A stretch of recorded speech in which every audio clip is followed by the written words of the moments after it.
ಮಾತಂ ತಥೋ ಜಯಮುದೈರಗೀತ ಸುವಿನ ಗೀತೆಯಲ್ಲಿ ಆತನ ಅವಸ್ಥೆಯನ್ನ ಹೇಳಿ ತಾನು ಸಹ ಈ ವೈರಾಗ್ಯಕ್ಕೆ ನನ್ನ ಪೂರ್ವಜನ್ಮದ ಒಂದು ಪೂರ್ವಜನ್ಮದ ಪುಣ್ಯ ಮತ್ತು ಪರಮಾತ್ಮನ ಅನುಗ್ರಹ, ಪೂರ್ವಜನ್ಮ ಪುಣ್ಯದಿಂದಲೇ ಪರಮಾತ್ಮನ ಅನುಗ್ರಹ ಹಾಗೆಯೇ ನನಗೆ ಯೋಗ್ಯವಾದ ದಾರಿಯನ್ನು ತೋರಿಸಿಕೊಟ್ಟಾನೆ ಅಂತ ಹೇಳಿ ನಾನು ಸಹ ಇರುವಂತಹ ಸಮಯದಲ್ಲಿಯೇ ಉತ್ತಮವಾದ ರೀತಿಯಲ್ಲಿ ನಾನು ಜೀವನವನ್ನು ನಡೆಸಿ ನನ್ನ ದೇಹವನ್ನು ತ್ಯಾಗ ಮಾಡ್ತೇನೆ ಅಂತ ಆತ ಹೇಳಿಕೊಂಡಂತಹ ವಿಷಯವನ್ನ ಹೇಗೆ ಅಂದ್ರೆ ಕಟ್ವಾಂಗನ ಒಂದು ಉದಾಹರಣೆಯನ್ನು ಕೊಟ್ಕೊಂಡು ಹೇಳ್ತಾರೆ. ಹೀಗೆ ಪರಮಾತ್ಮ ಹೇಳುವ ಮುಂದೆ ಮಾತು ಎಲ್ಲವನ್ನೂ ಸಹ ತ್ಯಾಗ ಮಾಡಿದಂತಹ ಆತ ಅದು ಒಂದು ದೊಡ್ಡ ಏನು ಅನುಗ್ರಹವೇ. ಎಲ್ಲಿದ್ರೆ ಹಾಗೆ ಬರೋದಿಲ್ಲ. ನನಗೆ ನಾನು ಇಷ್ಟೆಲ್ಲ ಮಾಡಿದೆ, ಕೊನೆಗೆ ನನ್ಗೆ ಹೇಗಾಯ್ತು ಅಂತ ಎಲ್ಲರೂ ಬೇರೆಯವ್ರ ಬಗ್ಗೆನೆ ಆರೋಪ ಮಾಡ್ತಾರೆ ಹೊರತು ತನ್ನಿಂದಲೇ ಹೇಗಾಯ್ತು ಅಂತ ಯೋಚನೆ ಮಾಡೋರು ಅಲ್ಪದಲ್ಲಿ ಅಲ್ಪ ಅಂತ ಹೇಳ್ತಾರೆ. ಅದನ್ನ ಆತ ಮಾಡಿದ್ದು ವಿಶೇಷ. ಹಾಗಾಗಿ ಇದಕ್ಕೆ ಕಾರಣೀಭೂತವಾದಂತಹ ಅಹಂಕಾರ ಮಮಕಾರ ಎಲ್ಲವನ್ನೂ ಸಹ ಆತ ತೊರೆದು ಒಬ್ಬ ಭಿಕ್ಷುವಾಗಿ ಬಿಟ್ಟು ಇಂದ್ರಿಯ ಮನಸ್ಸು ಮತ್ತೆ ಪ್ರಾಣವಾಯುವನ್ನ ತನ್ನ ಅಧೀನದಲ್ಲಿ ಇಟ್ಟುಕೊಂಡು, ಅಂದ್ರೆ ಅದು ಯಾವುದು ಸಹ ಯಾವುದರ ಬಗ್ಗೆನೂ ಆಸಕ್ತಿ ಇಡದೆ ಎಲ್ಲ ತಾನು ಯಾರು ಇಂಥವನು ಇಷ್ಟಲ್ಲ ನಾನು ಸನ್ಯಾಸತವಣಿ ಅಂತ ಯಾವ ವಿಧವಾದಂತಹ ಶ್ರೇಷ್ಠತೆಯನ್ನು ಸಹ ತೋರಿಸಿಕೊಳ್ಳದೆ ಭಿಕ್ಷೆಗೋಸ್ಕರ ನಗರ ಹಳ್ಳಿಗಳಿಗೆ ಓಡಾಡ್ತಾ ಆತ ಜೀವನ ಕಲಿತಿದ್ದ. ಆದರೆ ಹೀಗೆ ಇದ್ದಂತಹ ವ್ಯಕ್ತಿಯನ್ನ ಆತನ ಬಗ್ಗೆ ತಿಳಿದಂತಹ ಕೆಲವರು ಮತ್ತೆ ದುಷ್ಟರು ಆಗಿರ್ತಾರೆ. ಅಂದ್ರೆ ನಿಜವಾಗಿಯೂ ಈತ ಹೀಗಿಲ್ಲ ಎನ್ನುವ ಭಾವದಿಂದ ಆತನ ಪೂರ್ವ ಚರಿತ್ರೆ ಎಲ್ಲ ಗೊತ್ತಿರೋದ್ರಿಂದ ಸಹಜವಾಗಿ ತಿರಸ್ಕಾರ ಬರೋದಕ್ಕೆ ಸಾಧ್ಯತೆ ಇದೆ. ಅದು ಎಲ್ಲರಿಗೂ ಬರಬಹುದು. ಆದರೆ ಅವಮಾನ ಮಾಡುವಂತಹ ಇದನ್ನ ಸಂದರ್ಭ ದುಷ್ಟ ಜನರ ಮನಸ್ಸಿನಲ್ಲಿ ಮಾತ್ರ ಬರುತ್ತೆ ಹೊರತು ಉಳಿದವರಿಗೆ ಬರುವುದಿಲ್ಲ. ಏನೋ ಅವ್ನು ಮಾಡ್ಕೊಂಡು ಹೋದ ಅಂತ ಸುಮ್ಮನೆ ಇರ್ತಾರೆ. ಅದೇ ದುಷ್ಟರಿಗೆ ಮಾತ್ರ ಅವನ ಹಿಂದಿನ ಚರಿತ್ರೆ ಗೊತ್ತಾದ್ಮೇಲೆ ಅವನನ್ನ ಆದಷ್ಟು ಬಿಡಿಸೋದು. ಆವಾಗ ಹಣ ಇದ್ದಿದ್ರಿಂದ ಅವನನ್ನೇನು ಮುಟ್ಟಕ್ಕಾಗ್ತಿರ್ಲಿಲ್ಲ. ಈಗ ಆತನನ್ನ ಅನೇಕ ರೀತಿಯಾಗಿ ಅವಮಾನ ಮಾಡ್ತಾರೆ. ಅವನ ಸನ್ಯಾಸದ ಗಂಡ ಕಿತ್ಕೊಳ್ಳೋದು, ಭಿಕ್ಷಾಪಾತ್ರೆ ಕಮಂಡಲು ಎಳೆಯೋದು, ಆತನ ಜಪಸರ, ಆತನ ಬಟ್ಟೆ ನಾರು ಬಟ್ಟೆ ಎಲ್ಲವನ್ನೂ ಸಹ ಎಳೆದುಕೊಂಡು ಮತ್ತೆ ಕೊಡುವ ಹಾಗೆ ಮತ್ತೆ ಹಿಂದಕ್ಕೆ ಕೊಡೋ ಹಾಗೆ ಮಾಡಿ ಮತ್ತೆ ಅದನ್ನು ಕಿತ್ಕೊಳ್ಳೋದು. ಈ ರೀತಿಯಾಗಿ ಬಹಳ ಗೋಳ್ಕೊಳ್ತಾ ಇದ್ರು. ಆದ್ರೆ ಇನ್ನೂ ಒಂದು ವಿಶೇಷ, ಆತ ಭಿಕ್ಷೆ ಬೇಡಿಕೊಂಡು ತಂದಂತಹ ಆಹಾರವನ್ನ ನದಿ ತೀರದಲ್ಲಿ ಸೇವನೆ ಮಾಡ್ತಾ ಇರುವ ಸಂದರ್ಭದಲ್ಲಿ ಅದರ ಮೇಲೆ ಮೂತ್ರ ವಿಸರ್ಜನೆ ಮಾಡಿ ಅದು ತಿನ್ನಕ್ಕೆ ಅನರ್ಹವಾಗಿ ಹಾಗೆ ಮಾಡೋದು, ಆತನ ಮೇಲೆ ಉಗುಳೋದು, ಮಾತಾಡುವಂತ ಒತ್ತಾಯ ಮಾಡೋದು, ಮಾತಾಡಿದ್ರೆ ಹೊಡೆಯೋದು, ಮತ್ತೆ ಕಳ್ಳ ಅಂತ ಹೇಳಿ ಆತನನ್ನ ಶಿಕ್ಷೆ ಮಾಡ್ತೀವಿ ಅಂತ ಹೆದರ್ಸೋದು. ಕೆಲವರು ಇದನ್ನ ಕಟ್ ಹಾಕಿ ಅಂತ ಹೇಳಿ ಹಗದಿಂದ ಹಾಕ್ತಾ ಇದ್ರು. ಇನ್ನು ಕೆಲವರು ಇವನು ಬಹಳ ಮೋಸಗಾರ, ಕೈಯಲ್ಲಿ ಕಾಸಿಲ್ತಾ ಇರೋದ್ರಿಂದ ಈ ವೃತ್ತಿಯನ್ನು ಆಶ್ರಯಿಸಿದ್ದಾನೆ, ಸ್ವಜನರೇ ಇವನನ್ನ ದೂರ ಮಾಡಿದ್ದಾರೆ ಅಂತ ಅನೇಕ ರೀತಿಯಾಗಿ ಆತನನ್ನ ಅಷ್ಟೇ ಅಲ್ಲ, ಈತ ಬಹಳ ಬಲಶಾಲಿ, ಪರ್ವತದ ಹಾಗೆ ಸ್ಥಿರವಾಗಿದ್ದಾನೆ, ದೃಢ ನಿಶ್ಚಯ ಮಾಡ್ಕೊಂಡು ಬಕಪಕ್ಷಿಯ ಹಾಗೆ ಮೌನವದಿಂದಲೇ ತನ್ನ ಕಾರ್ಯ ಸಾಧಿಸ್ಕೊಳ್ತಾ ಇದ್ದಾನೆ ಅಂತ ಹಾಸ್ಯ ಮಾಡ್ತಾ ಇರ್ತಾನೆ. ಮೈ ಮೇಲೆ ಅಪಾನವಾಗಿ ಬಿಡೋದು, ಆಟದ ಬೊಂಬೆಯ ಹಾಗೆ, ಪಂಜರದ ಹಕ್ಕಿಯ ಹಾಗೆ ಆ ಭಿಕ್ಷುವನ್ನ ಕಟ್ಟು ಹಾಕಿ ಬಂಧಿಸಿ ಸೆರೆಯಲ್ಲಿಡೋದು ಎಲ್ಲ ಮಾಡ್ತಾರೆ. ಆದ್ರೆ ಹೀಗೆ ದುರ್ಜನರು ತನಗೆ ಕೊಟ್ಟಂತಹ ದೇಹಕ್ಕೆ ಉಂಟಾದ ದುಃಖ, ದೈವಿಕವಾದಂತಹ ದೇಹದಿಂದಲೇ ಬರುವ ಜರಾದಿ ಪೀಡೆ ಇದೆಲ್ಲವನ್ನು ಅನುಭವಿಸ್ತ. ಆದರೆ ಎಲ್ಲವೂ ಸಹ ಅವನು ಅನ್ಕೊಂಡ ಇದು ದೈವದಿಂದ ಬಂದಿರೋದು, ಇದು ನಾನೇ ಮಾಡಿದಂತಹ ಕರ್ಮದ ಒಂದು ಫಲ ಅನುಭವಿಸ್ಬೇಕು ಅಂತ ಆತ ತೀರ್ಮಾನ ಮಾಡ್ಬಿಟ್ಟು ಅವನು ಗಟ್ಟಿ ನಿರ್ಧಾರ ಮಾಡಿದ್ರಿಂದಲೇ ಆತನನ್ನ ಧರ್ಮಚಿತ್ರನನ್ನಾಗಿ ಮಾಡೋದಕ್ಕೆ ಆ ದುಷ್ಟರು ಬಹಳ ಪ್ರಯತ್ನ ಪಟ್ಟು ಅವಮಾನ ಮಾಡಿದ್ರು ಸಹ ಧೈರ್ಯ ವೃತ್ತಿ ಅದು ಎಂಥದ್ದು ಸಾತ್ವಿಕವಾದದ್ದು. ಆ ರೀತಿಯ ಧೈರ್ಯ ವೃತ್ತಿಯನ್ನು ಅವಲಂಬಿಸಿ ಆತ ಸ್ವಧರ್ಮದಲ್ಲಿ ಸ್ಥಿರವಾಗಿ ನಿಂತು ಬಿಟ್ಟಿದ್ದ. ಆಗ ಅದೆಲ್ಲ ತನಗೆ ಆದಂತಹ ಅನುಭವವನ್ನ ಗೀತೆಯ ರೂಪದಲ್ಲಿ ತನ್ನಲ್ಲಿಯೇ ಹಾಡಿಕೊಳ್ಳುವಂತ ಇಲ್ಲಿಂದ ನಿಜವಾಗಿಯೂ ಭಿಕ್ಷುಗೀತ ಅನ್ನೋದು ಶುರುವಾಗುತ್ತೆ. 43ರಿಂದ 58ರವರೆಗೆ 16 ಇದು ಭಿಕ್ಷುಗೀತ. ಆತ ಹೇಳ್ತಾನೆ, ಈ ಸುಖ ದುಃಖಗಳಿಗೆ ನನಗೆ ಈಗ ಆಗ್ತಾ ಇರುವಂತಹ ಅಂತಲೇ ಇಟ್ಕೊಳ್ಳೋಣ, ಸುಖ ದುಃಖಗಳಿಗೆ ಯಾವ ದೇವತೆ ಆಗಲಿ, ನನ್ನ ಆತ್ಮ ಆಗ್ಲಿ, ಗ್ರಹವಾಗ್ಲಿ, ಕರ್ಮಕಾಲಗಳಾಗಲಿ ಯಾವುದು ಅಲ್ಲ. ಯಾಕೆಂದ್ರೆ ಮನಸ್ಸು ಮಾತ್ರ ಸುಖ ದುಃಖಗಳಿಗೆ ಕಾರಣ ಅಂತ ಶಾಸ್ತ್ರಜ್ಞರು ಪುನಃ ಹೇಳ್ಬಿಟ್ಟಿದ್ದಾರೆ. ಮನಸ್ಸೇ ಸಂಸಾರ ಚಕ್ರಕ್ಕೆ ಕಾರಣ, ಅದೇ ನಮ್ಮನ್ನ ಆಟ ಆಡಿಸೋದು. ಈ ಪ್ರಬಲವಾದ ಮನಸ್ಸು ಗುಣ ಗುಣಗಳಲ್ಲಿ ನಮ್ಮನ್ನ ಪ್ರವೃತ್ತಿಗೊಳ್ಳುವಂತೆ ಮಾಡುತ್ತೆ. ಆ ಗುಣಗಳು ವಿಲಕ್ಷಣವಾದಂತಹ ಸಾತ್ವಿಕ ನಡೆಸುತ್ತೆ. ಆ ಕರ್ಮಗಳಿಂದ ಅದಕ್ಕೆ ಅನುಗುಣವಾಗಿ ದೇವ ಮನುಷ್ಯ ಅದೇ ಯೋನಿಗಳು ಪ್ರಾಪ್ತವಾಗುತ್ತೆ. ನನ್ನ ಸಖನಾದ ಆತ್ಮ ಮತ್ತೆ ನನ್ನನ್ನ ನಿಯಂತ್ರಗೊಳಿಸುವಂತಹ ಪರಮಾತ್ಮ ಪ್ರತ್ಯಕ್ಷ ಜ್ಞಾನದಿಂದ ಎಲ್ಲದಕ್ಕೂ ಸಹ ಕೇವಲ ಸಾಕ್ಷಿ ರೂಪದಲ್ಲಿದ್ದಾನೆ. ಯದ್ಯಪಿ ಅವನು ಕ್ರಿಯಾಶೀಲವಾದ ಮನಸ್ಸಿನ ಜೊತೆಗೆ ಇದ್ದರೂ ಸಹ ವಿದ್ಯಾಶಕ್ತಿ ಪ್ರಧಾನನಾಗಿ ನಿಷ್ಕ್ರಿಯನಾಗಿಯೇ ಇರ್ತಾನೆ. ನಾನು ನನ್ನಲ್ಲಿ ಸಂಸಾರವನ್ನ ಉಂಟು ಮಾಡೋದಕ್ಕೆ ಕಾರಣವಾದಂತಹ ಮನಸ್ಸನ್ನ ನಾನೇ ಇದು ಅಂತ ಸ್ವೀಕರಿಸಿ ಆ ಗುಣತ್ರಯಗಳ ಸಂಬಂಧದಿಂದ ಅದಕ್ಕೆ ಸಂಬಂಧಪಟ್ಟಂತಹ ಕಾಮಗಳನ್ನ ಸ್ವೀಕರಿಸ್ತಾ ಸಂಸಾರದಲ್ಲಿ ನಾನು ಬದ್ಧನಾಗಿ ಬಿಟ್ಟೆ. ಅಂದ್ರೆ ಅವಿದ್ಯೆಯಿಂದ ಆತ್ಮನಿಗೆ ಸಂಸಾರವೇ ಹೊರತು ಸ್ವತಃ ಅಲ್ಲ. ಯಾಕೆ? ಅವಿದ್ಯಾರಹಿತನಾದ ಈಶ್ವರನಿಗೆ ಸಂಸಾರವಿಲ್ಲ. ಅದೇ ಅವಿದ್ಯೆಯನ್ನ ಒಳಗೊಂಡಂತಹ ಜೀವನಿಗೆ ಆ ಸಂಸಾರ ಇದೆ. ಹಾಗಾಗಿ ಅವಿದ್ಯೆ ಸಂಸಾರಕ್ಕೆ ಕಾರಣ. ಮತ್ತೆ ನಾವು ಮಾಡಿದಂತಹ ಯಾವುದೇ ಒಳ್ಳೆಯ ಕೆಲಸಗಳು ಇರ್ಬೋದು, ದಾನ, ನಿತ್ಯಾದಿ ಸ್ವಧರ್ಮಾನುಷ್ಠಾನ, ನಿಯಮ, ಯಮ, ವೇದಾರ್ಥದ ತಿಳುವಳಿಕೆ, ಏಕಾದಶಿ, ಉಪವಾಸ, ಈ ಎಲ್ಲ ಕರ್ಮಗಳು ಸಹ ಯಾಕೆ ಮಾಡ್ತೇವೆ ಅಂದ್ರೆ ಮನೋನಿಗ್ರಹ ಎನ್ನುವ ಫಲವನ್ನ ಕೊಡೋದಕ್ಕೋಸ್ಕರಕ್ಕೆ ಅವೆಲ್ಲವೂ ಸಹ ಸೀಮಿತ. ಹಾಗಾಗಿ ಮನೋನಿಗ್ರಹ ಎನ್ನುವುದೇ ಶ್ರೇಷ್ಠವಾದ ಯೋಗ ಜ್ಞಾನವಾಂತ ಇದೆ.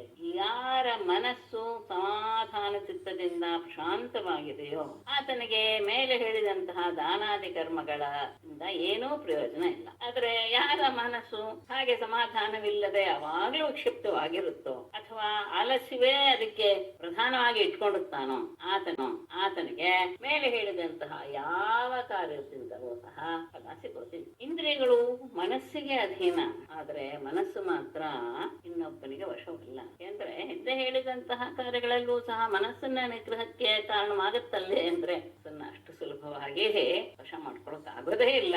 ಎಲ್ಲವಾಗಿ ಬಿಟ್ಟಿದೆ. ಮನಸ್ಸು ಮಾತ್ರ ಯಾವತ್ತೂ ಇನ್ನೊಬ್ಬನಿಗೆ ವಶವಾಗಲ್ಲ. ಯಾಕೆಂದ್ರೆ ಇದು ಭಯಂಕರವಾದದ್ದು ಮನಸ್ಸನ್ನು ದೇವತೆ. ಎಲ್ಲಾ ಬಲಶಾಲಿಗಳಿಗೂ ಸಹ ಮೀರಿದಂತಹ ಬಲಶಾಲಿ ನಿಜವಾಗಿಯೂ ಯಾರು ಮನಸ್ಸನ್ನ ತನ್ನ ವಶಕ್ಕೆ ತಂದುಕೊಂಡು ಬಿಟ್ಟಿದಾನೋ ಅವನು ನಿಜವಾಗಿಯೂ ಸಹ ಎಲ್ಲ ದೇವತೆಗಳಿಗೂ ದೇವನೇ ಆಗ್ತಾನೆ.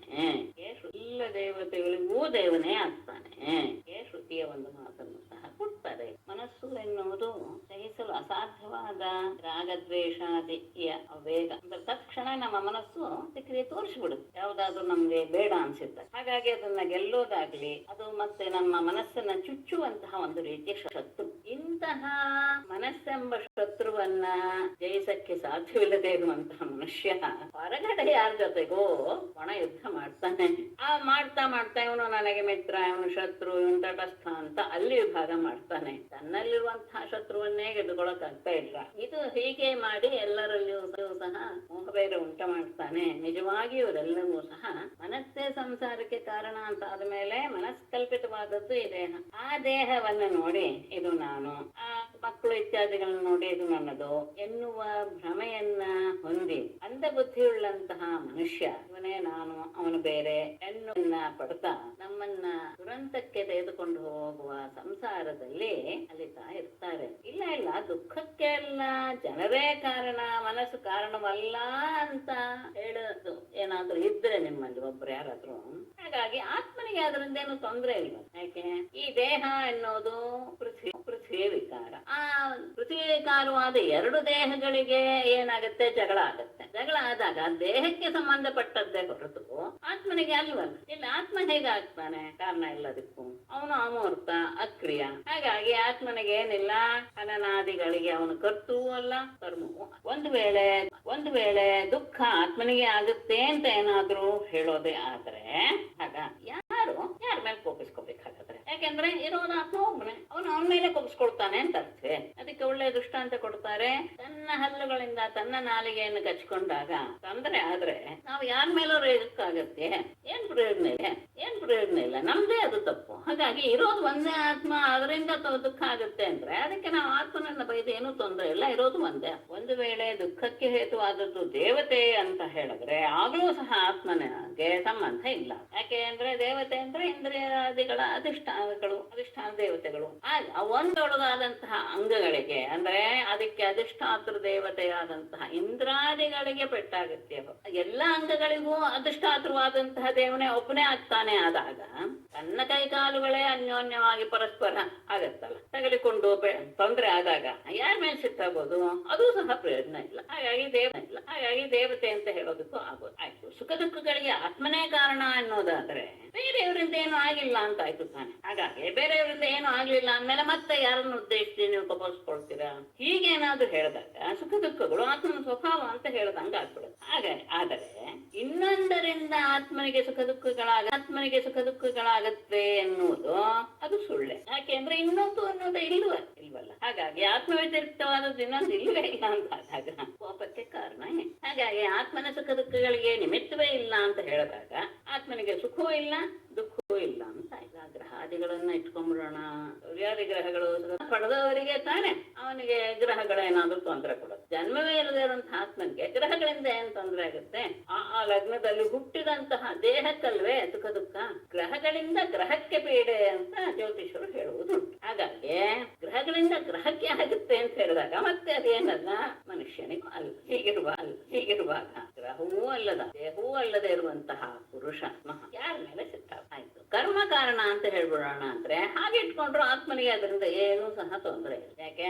ಒಂದು ವಸ್ತು ಕರ್ಮ ಉಂಟಾಗೋದೇ ಯಾವಾಗ? ಒಂದು ವಸ್ತು ಜಡ ಆಗಿರ್ಬೇಕು, ಇನ್ನೊಂದು ವಸ್ತು ಚೈತನ್ಯಯುಕ್ತವಾಗಿರ್ಬೇಕು. ಅವೆರಡು ಸೇರಿದಾಗಲೇ ಕರ್ಮ ಅನ್ನೋದು ಉಂಟಾಗ. ದೇಹ ಆಗಿರ್ಬೇಕು, ಅವೆರಡು ಸೇರಿದಾಗಲೇ ಕರ್ಮ ಅನ್ನೋದು ಉಂಟಾಗ. ದೇಹ ಎನ್ನೋದು ಚೈತನ್ಯವಲ್ಲ, ಅದು ಕೇವಲ ಜಡ. ಅವನು ಆತ್ಮನಿಂದ ಆಗತ್ತೆ ಅಂತ ಹೇಳಿದ್ರೆ ಆತ ಜ್ಞಾನ ಸ್ವರೂಪನಾಗಿದ್ದಾನೆ, ಅವನು ಕೇವಲ ಚೇತನನಾಗಿದ್ದಾನೆ ಹೊರತು ಅವನಿಲ್ಲೇನು ಕೆಲಸ ಮಾಡೋದಿಲ್ಲ. ಹಾಗಾಗಿ ಮತ್ತೆ ಯಾರ ಮೇಲೆ ಕೋಪಿಸ್ಕೊಳ್ಬೇಕು?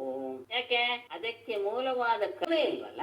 ಹೀಗಿರುವಾಗ ನಾವು ಯಾರ ಮೇಲೆ ಕೋಪಿಸ್ಕೊಳ್ಳೋಕೆ ಅಂತ ಹೇಳಿ, ಇನ್ನು ಸುಖ ದುಃಖಗಳಿಗೆ ಕಾಲ ಕಾರಣ ಆಗತ್ತೆ ಅಂದ್ರೆ ಅಂದ್ಮೇಲೆ ಮತ್ತೆ ಆತ್ಮನಿಗೆ ಏನು ತೊಂದರೆ ಇಲ್ಲ. ಆತ್ಮನೇ ಕಾಲಾತ್ಮಕನು ಹೌದಲ್ವೇ ಅಂತ ಹೇಳಿದರೆ ಕಾಲಾತ್ಮಕ ಆದ್ರೂ ತನ್ನಿಂದ ತನ್ನ ಅಂಶಕ್ಕೆ ಪೀಡಿಯಾಗೋದುಂಟೆ. ಆದಂತಹ ಜ್ವಾಲೆಯನ್ನ ಸುಟ್ಟಾಕಕ್ಕೆ, ಹಿಮ ತನ್ನ ಅಂಶವಾದ ತುಂತುರು ಹನಿಯಲ್ಲಿ ಶೈತ್ಯವನ್ನು ಹೆಚ್ಚಿಸಕ್ಕೆ ಇಲ್ಲ. ಹಾಗಾಗಿ ಅದು ಸಾಧ್ಯ. ಯಾಕೆ?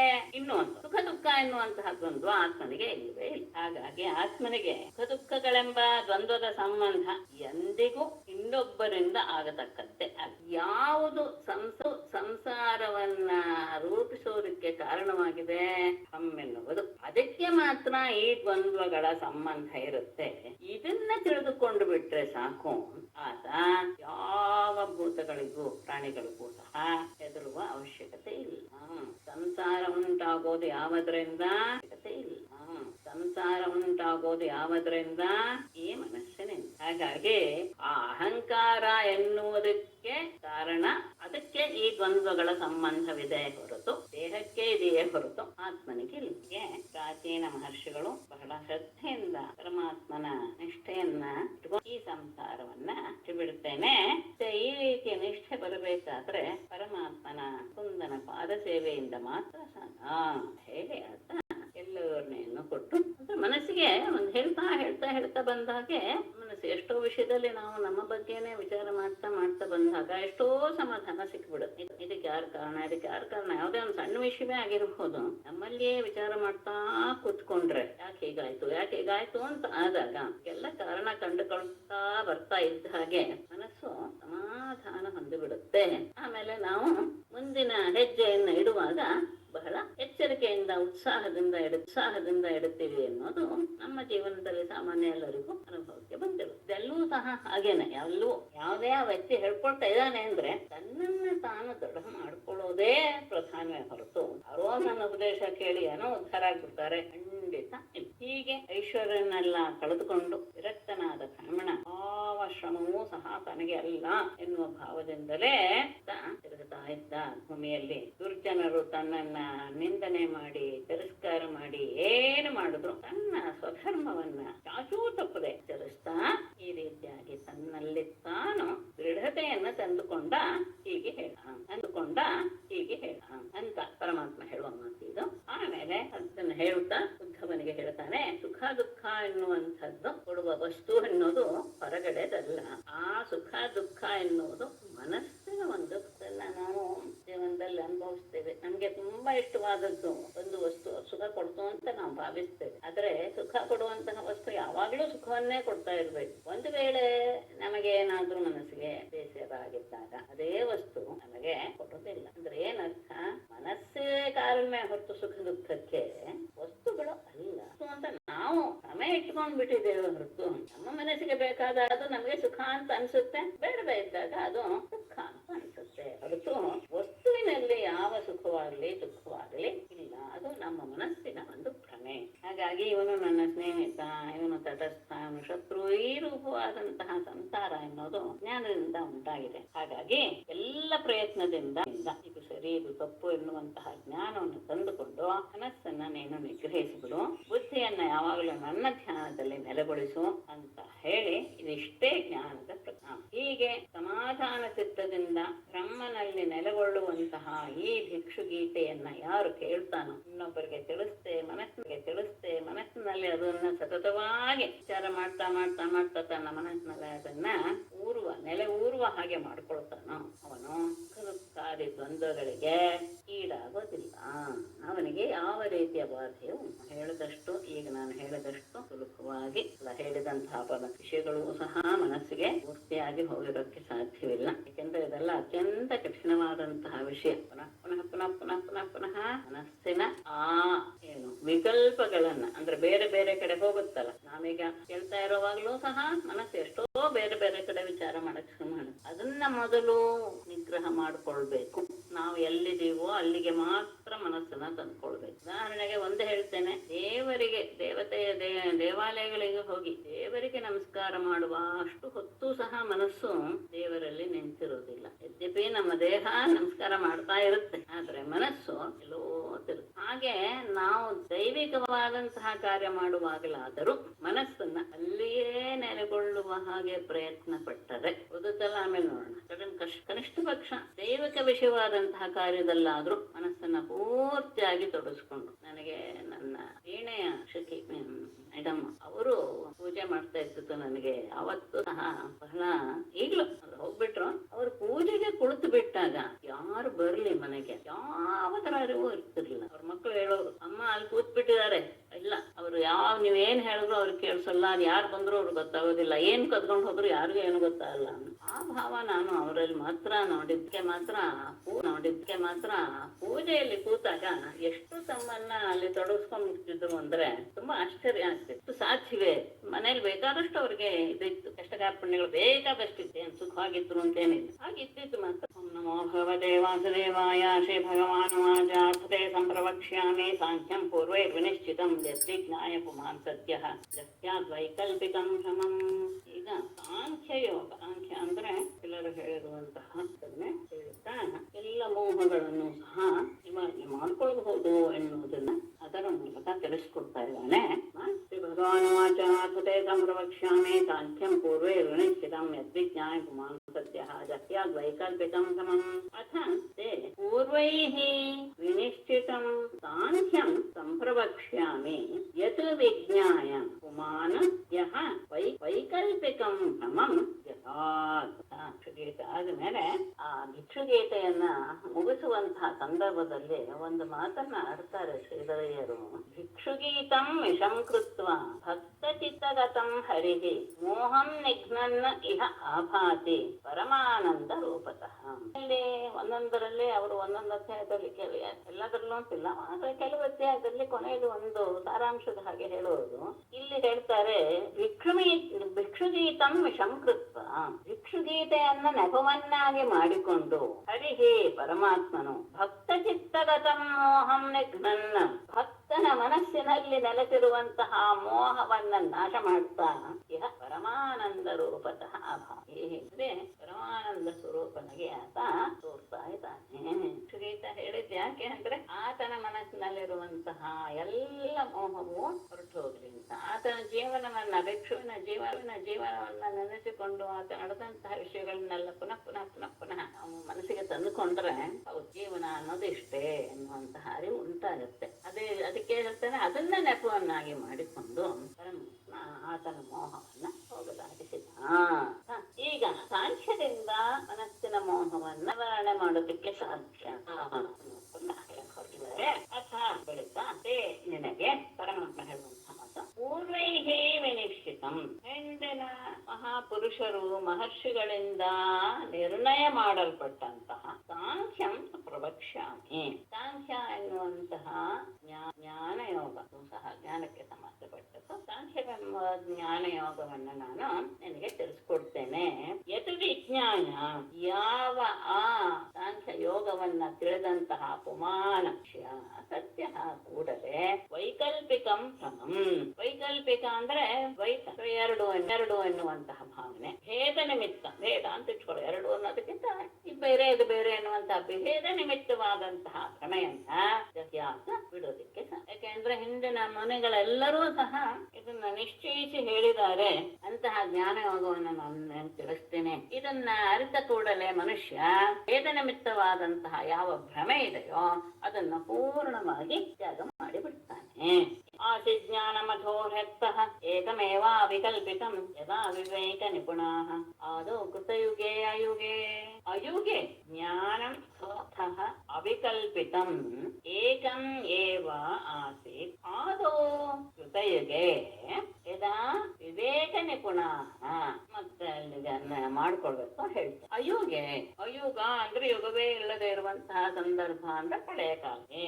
ಜ್ಞಾನಂ ಅಥೋ ಜ್ಞಾನ ಮತ್ತು ಅಥ ಅಂದ್ರೆ ದೃಶ್ಯ ಮತ್ತು ದ್ರಷ್ಟೃ, ಅಥವಾ ಜ್ಞಾನ ಮತ್ತು ಜ್ಞೇಯ ಇಟ್ಕೊಳ್ಳೋಣ. ಅವಿಕಲ್ಪಿತಂ, ಈ ರೀತಿಯಾದಂತಹ ಯಾವ ಭೇದವೂ ಇಲ್ಲದೆ ಇರುವಂತಹದ್ದು ಏಕಮೇವ ಆಸೀತ್, ಒಂದೇ ಇತ್ತು.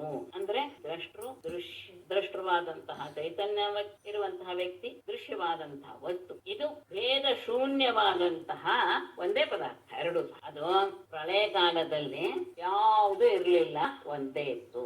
ಎಲ್ಲ ಆದೋ ಕೃತಯುಗೆ, ಸೃಷ್ಟಿಯ ಆದಿಕಾಲದ ಕೃತಯುಗದಲ್ಲಿಯೂ ಯದಾ ವಿವೇಕ ನಿಪುಣ, ಯಾವಾಗ ಅಲ್ಲಿರುವಂತಹ ಜ್ಞಾನಿಗಳೆಲ್ಲರೂ ಸಹ ವಿವೇಕದಿಂದ ಕೂಡಿದವರಾಗಿದ್ದರೋ ಆಗ್ಲೂ ಸಹ ಏನಿತ್ತು, ದೃಶ್ಯ ಎನ್ನುವಂತಹ ಒಂದು ಭೇದ ಇರ್ಲೇ ಇಲ್ಲ, ಇದ್ದಿತ್ತು ಒಂದೇ.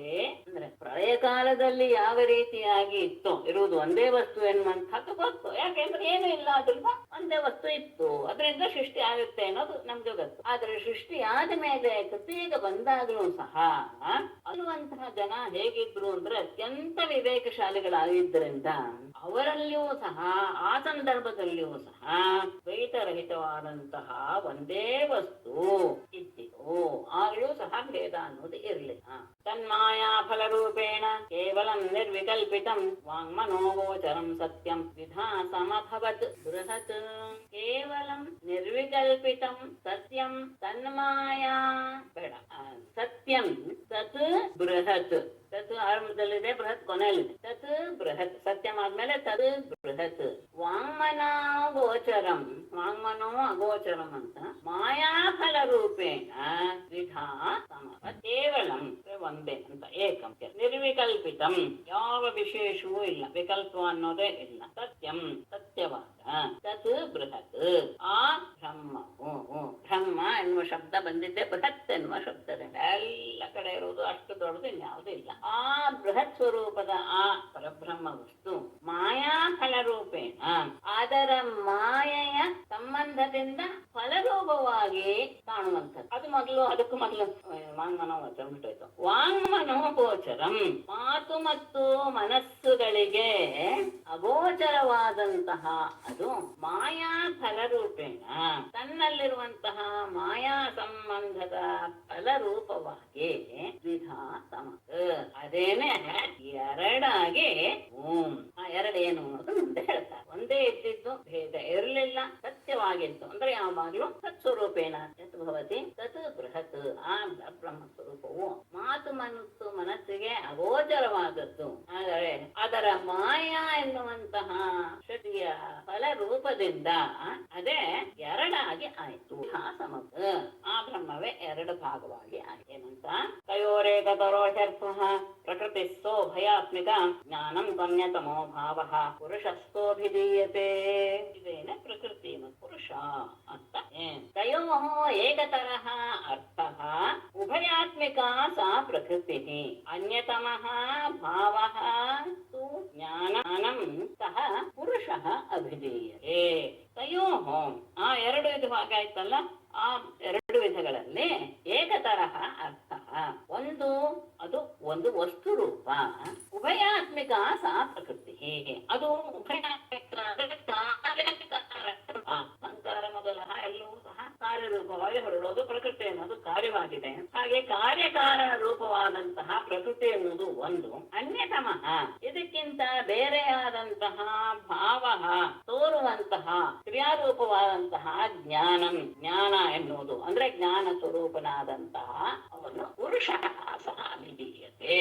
ಅದನ್ನ ಪುರುಷ ಅಂತ ಹೇಳಿ, ಅಂದ್ರೆ ಮೊದಲು ದೃಶ್ಯ ಅನ್ನೋದು ಕಾಣಿಸ್ಕೊಂತು, ಆ ದೃಶ್ಯ ಇದ್ದ ತಕ್ಷಣ ಅದನ್ನ ನೋಡುವಂತಹ ದ್ರಷ್ಟ ಎನ್ನುವನು ಇನ್ನೊಬ್ಬ.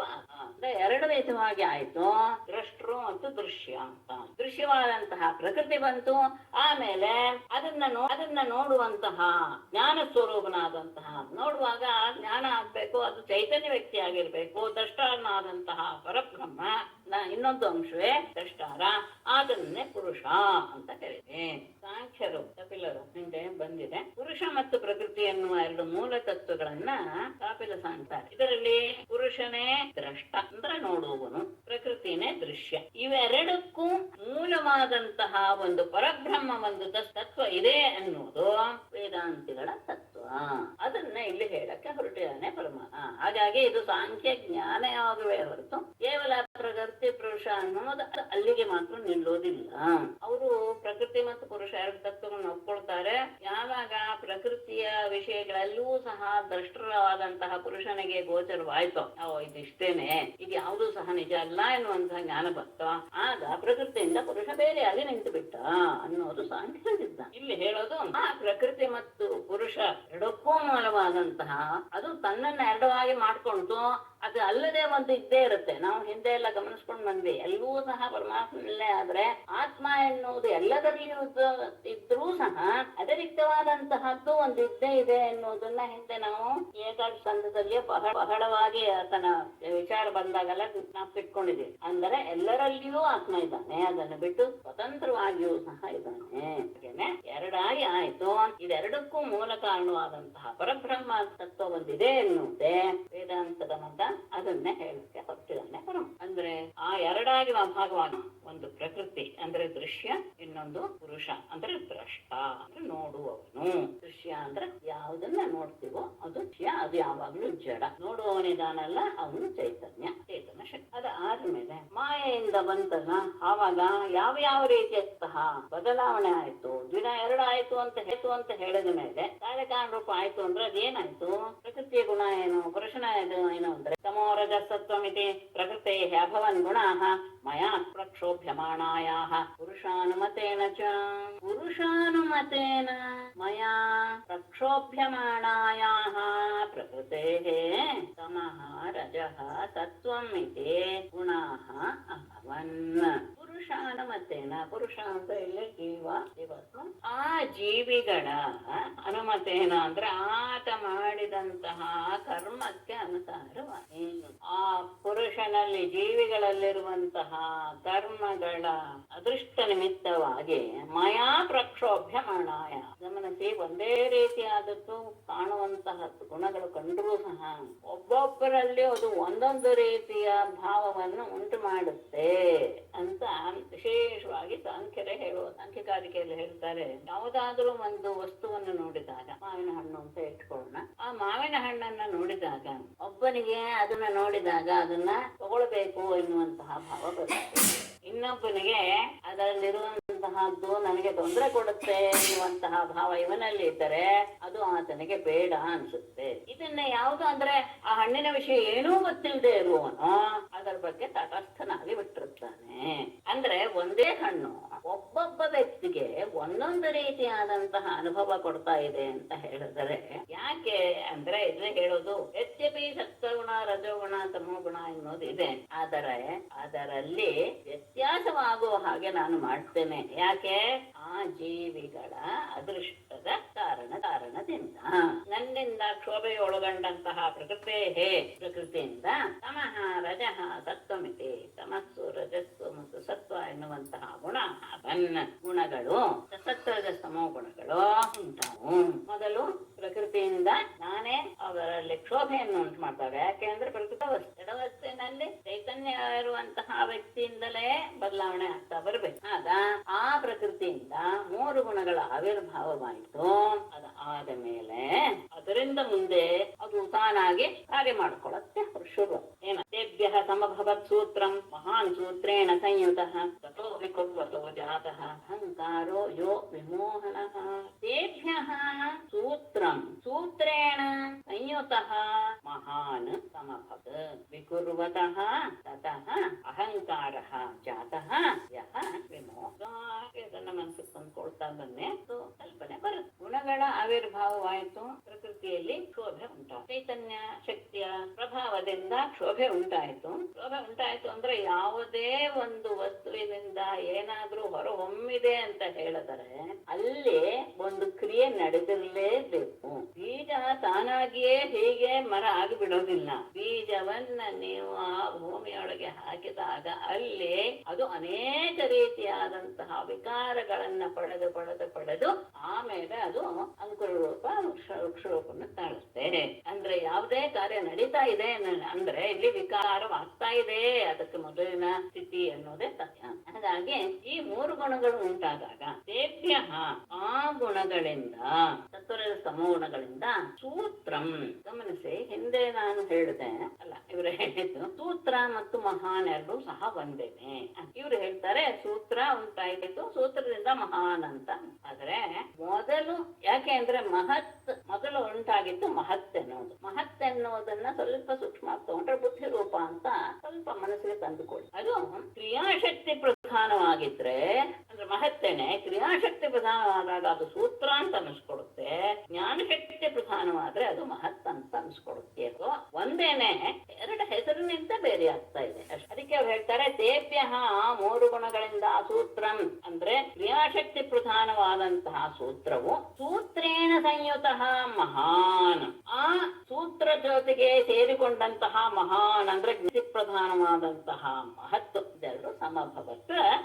ಒಂದೇ ತತ್ವ ಕ್ರಿಯಾಶಕ್ತಿ ಪ್ರಧಾನವಾದಾಗ ಸೂತ್ರ ಅಂತ ಅನಿಸ್ಕೊಳ್ಳುತ್ತೆ, ಜ್ಞಾನಶಕ್ತಿ ಪ್ರಧಾನವಾದಾಗ ಮಹತ್ ಅಂತ ಅನಿಸ್ಕೊಳ್ಳುತ್ತೆ. ಎರಡು ಬೇರೆ ಬೇರೆ ತತ್ವ ಅಲ್ಲ. ಅದಾದ್ಮೇಲೆ ವಿಕುರ್ವತಃ ತತಃ ಅಲ್ಲಿ ಶೋಭೆಗೊಂಡಂತಹ ತತಃ ಅಂದ್ರೆ ಆ ಸೂತ್ರದಿಂದ, ಕ್ರಿಯಾಶಕ್ತಿ ಪ್ರಧಾನವಾದಂತಹ ಸೂತ್ರದಿಂದ ಅಂದ್ರೆ ಮಹತ್ತತ್ವದಿಂದ ಕೂಡಿದಂತಹ. ಯಾಕೆಂದ್ರೆ ಜ್ಞಾನಶಕ್ತಿ ಕ್ರಿಯಾಶಕ್ತಿ ಎರಡು ಇದ್ರೆ ಮಾತ್ರ ಮುಂದಿನ ಕೆಲಸಗಳೆಲ್ಲ ಆಗುವುದು. ಆಗ ಅಹಂಕಾರ ಅಹಂಕಾರ ಎನ್ನುವುದು ಉಂಟು. ಇದ್ಯಾವುದು ಯಹ ವಿಮೋಹನ. ಇದೇನೆ ಜೀವರಿಗೆಲ್ಲ ಚಿತ್ತಭ್ರಮೆಯನ್ನು ಉಂಟು ಮಾಡುವಂತಹ ಒಂದು ಇದೇ ಪ್ರತಿಯೊಂದು ಮುಂದಿನ ಎಲ್ಲ ಏನು ಅದು ಶುಭವಾಗ್ಬೋದು ಅಶುಭವಾಗ್ಬೋದು ಎಲ್ಲ ರೀತಿಯ ಕಾರ್ಯಗಳಿಗೂ ಸಹ ಈ ಅಹಂಕಾರ ಎನ್ನುವುದೇ ಕಾರಣ. ಅಹಂಕಾರ ಅಂದ್ರೆ ನಾನು ಎನ್ನುವ ಅದೇನೆ ಎಲ್ಲರಿಗೂ ಸಹ ಚಿತ್ತಭ್ರಮೆಯನ್ನು ಮಾಡುವಂತಹ ಅಹಂಕಾರ. ಸ್ತಮೋ ಗುಣಗಳು, ಅವುಗಳಿಂದ ಮೊದಲು ಕ್ರಿಯಾಶಕ್ತಿ ಪ್ರಧಾನವಾದ ಸೂತ್ರ, ಆಮೇಲೆ ಅದರ ಜೊತೆಗೇನೆ ಸೂತ್ರದ ಜೊತೆಗೇನೆ ಕ್ರಿಯಾಶಕ್ತಿ ಪ್ರಧಾನವಾದ ಸೂತ್ರದ ಜೊತೆಗೇನೆ ಜ್ಞಾನಶಕ್ತಿ ಪ್ರಧಾನವಾದಂತಹ ಮಹತ್ ಎನ್ನುವಂತಹ ಒಂದೇ ತತ್ವ ಉಂಟಾಯಿತು. ಅದು ವಿಕಾರಗೊಂಡಾಗ ಅದರಲ್ಲಿ ಇದೆಲ್ಲೂ ಸಹ ಪರಮಾತ್ಮನ ಇಚ್ಛೆಯಿಂದ, ಇದನ್ನ ಹಿಂದೆ ನಾವು 3ನೇ ಸ್ಕಂದದಲ್ಲಿ ಗಮನಿಸಿದ್ದೇವೆ ಅಂತ ಭಾವಿಸ್ತೀವಿ. ಯಾವಾಗ ಚೈತನ್ಯದ ಶಕ್ತಿಯ ಪ್ರವೇಶವಾಗುತ್ತೋ ಆಗ ಅಲ್ಲಿ ವಿಕಾರ ಅನ್ನೋದು ಉಂಟಾಗುತ್ತೆ. ವಿಕಾರಗೊಂಡಾಗ ಅಹಂಕಾರ ಎನ್ನುವುದು ಉಂಟಾಯಿತು. ಈ ಅಹಂಕಾರ ಎನ್ನುವುದೇ ಜೀವನಿಗೆ ಚಿತ್ತಭ್ರಮೆಯನ್ನು ಉಂಟು ಮಾಡುವಂತು. ಅದಾದ ಮೇಲೆ ಈ ಅಹಂಕಾರ 3 ಪ್ರಕಾರ: ವೈಕಾರಿಕ ಸ್ಥೈಜಸಶ್ಚ ತಾಮಸಶ್ಚೇತ್ಯಹಂ ತ್ರಿವೃತ್ ತನ್ಮಾತ್ರೇಂದ್ರಿಯ ಮನಸಾಂ ಕಾರಣಂ ಚಿನ್ಮಯ.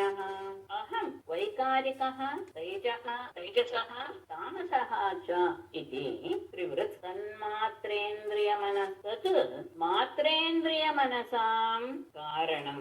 ತನ್ಮಾತ್ರ ಮುಂದೆ ಮಾಡೋಣ, ಮಾಡೋ ಹಾಗಿಲ್ಲ. ತನ್ಮಾತ್ರ ಅನ್ನೋ ಶಬ್ದನೇ ತಗೊಳ್ಬೇಕಾಗುತ್ತೆ. ಯಾಕಂದ್ರೆ ಚಿರಚಿನ್ಮಯ ಅಂತ ತಗೊಂಡಿದ್ದಾರೆ ಲಿಂಗ. ತನ್ಮಾತ್ರೇಂದ್ರಿಯ ಮನಸ ಕ್ಷಮಿಸಿ ತನ್ಮಾತ್ರೇಂದ್ರಿಯ ಮನಸಾಂ ಕಾರಣಂ ಚಿರಚಿನ್ಮಯ.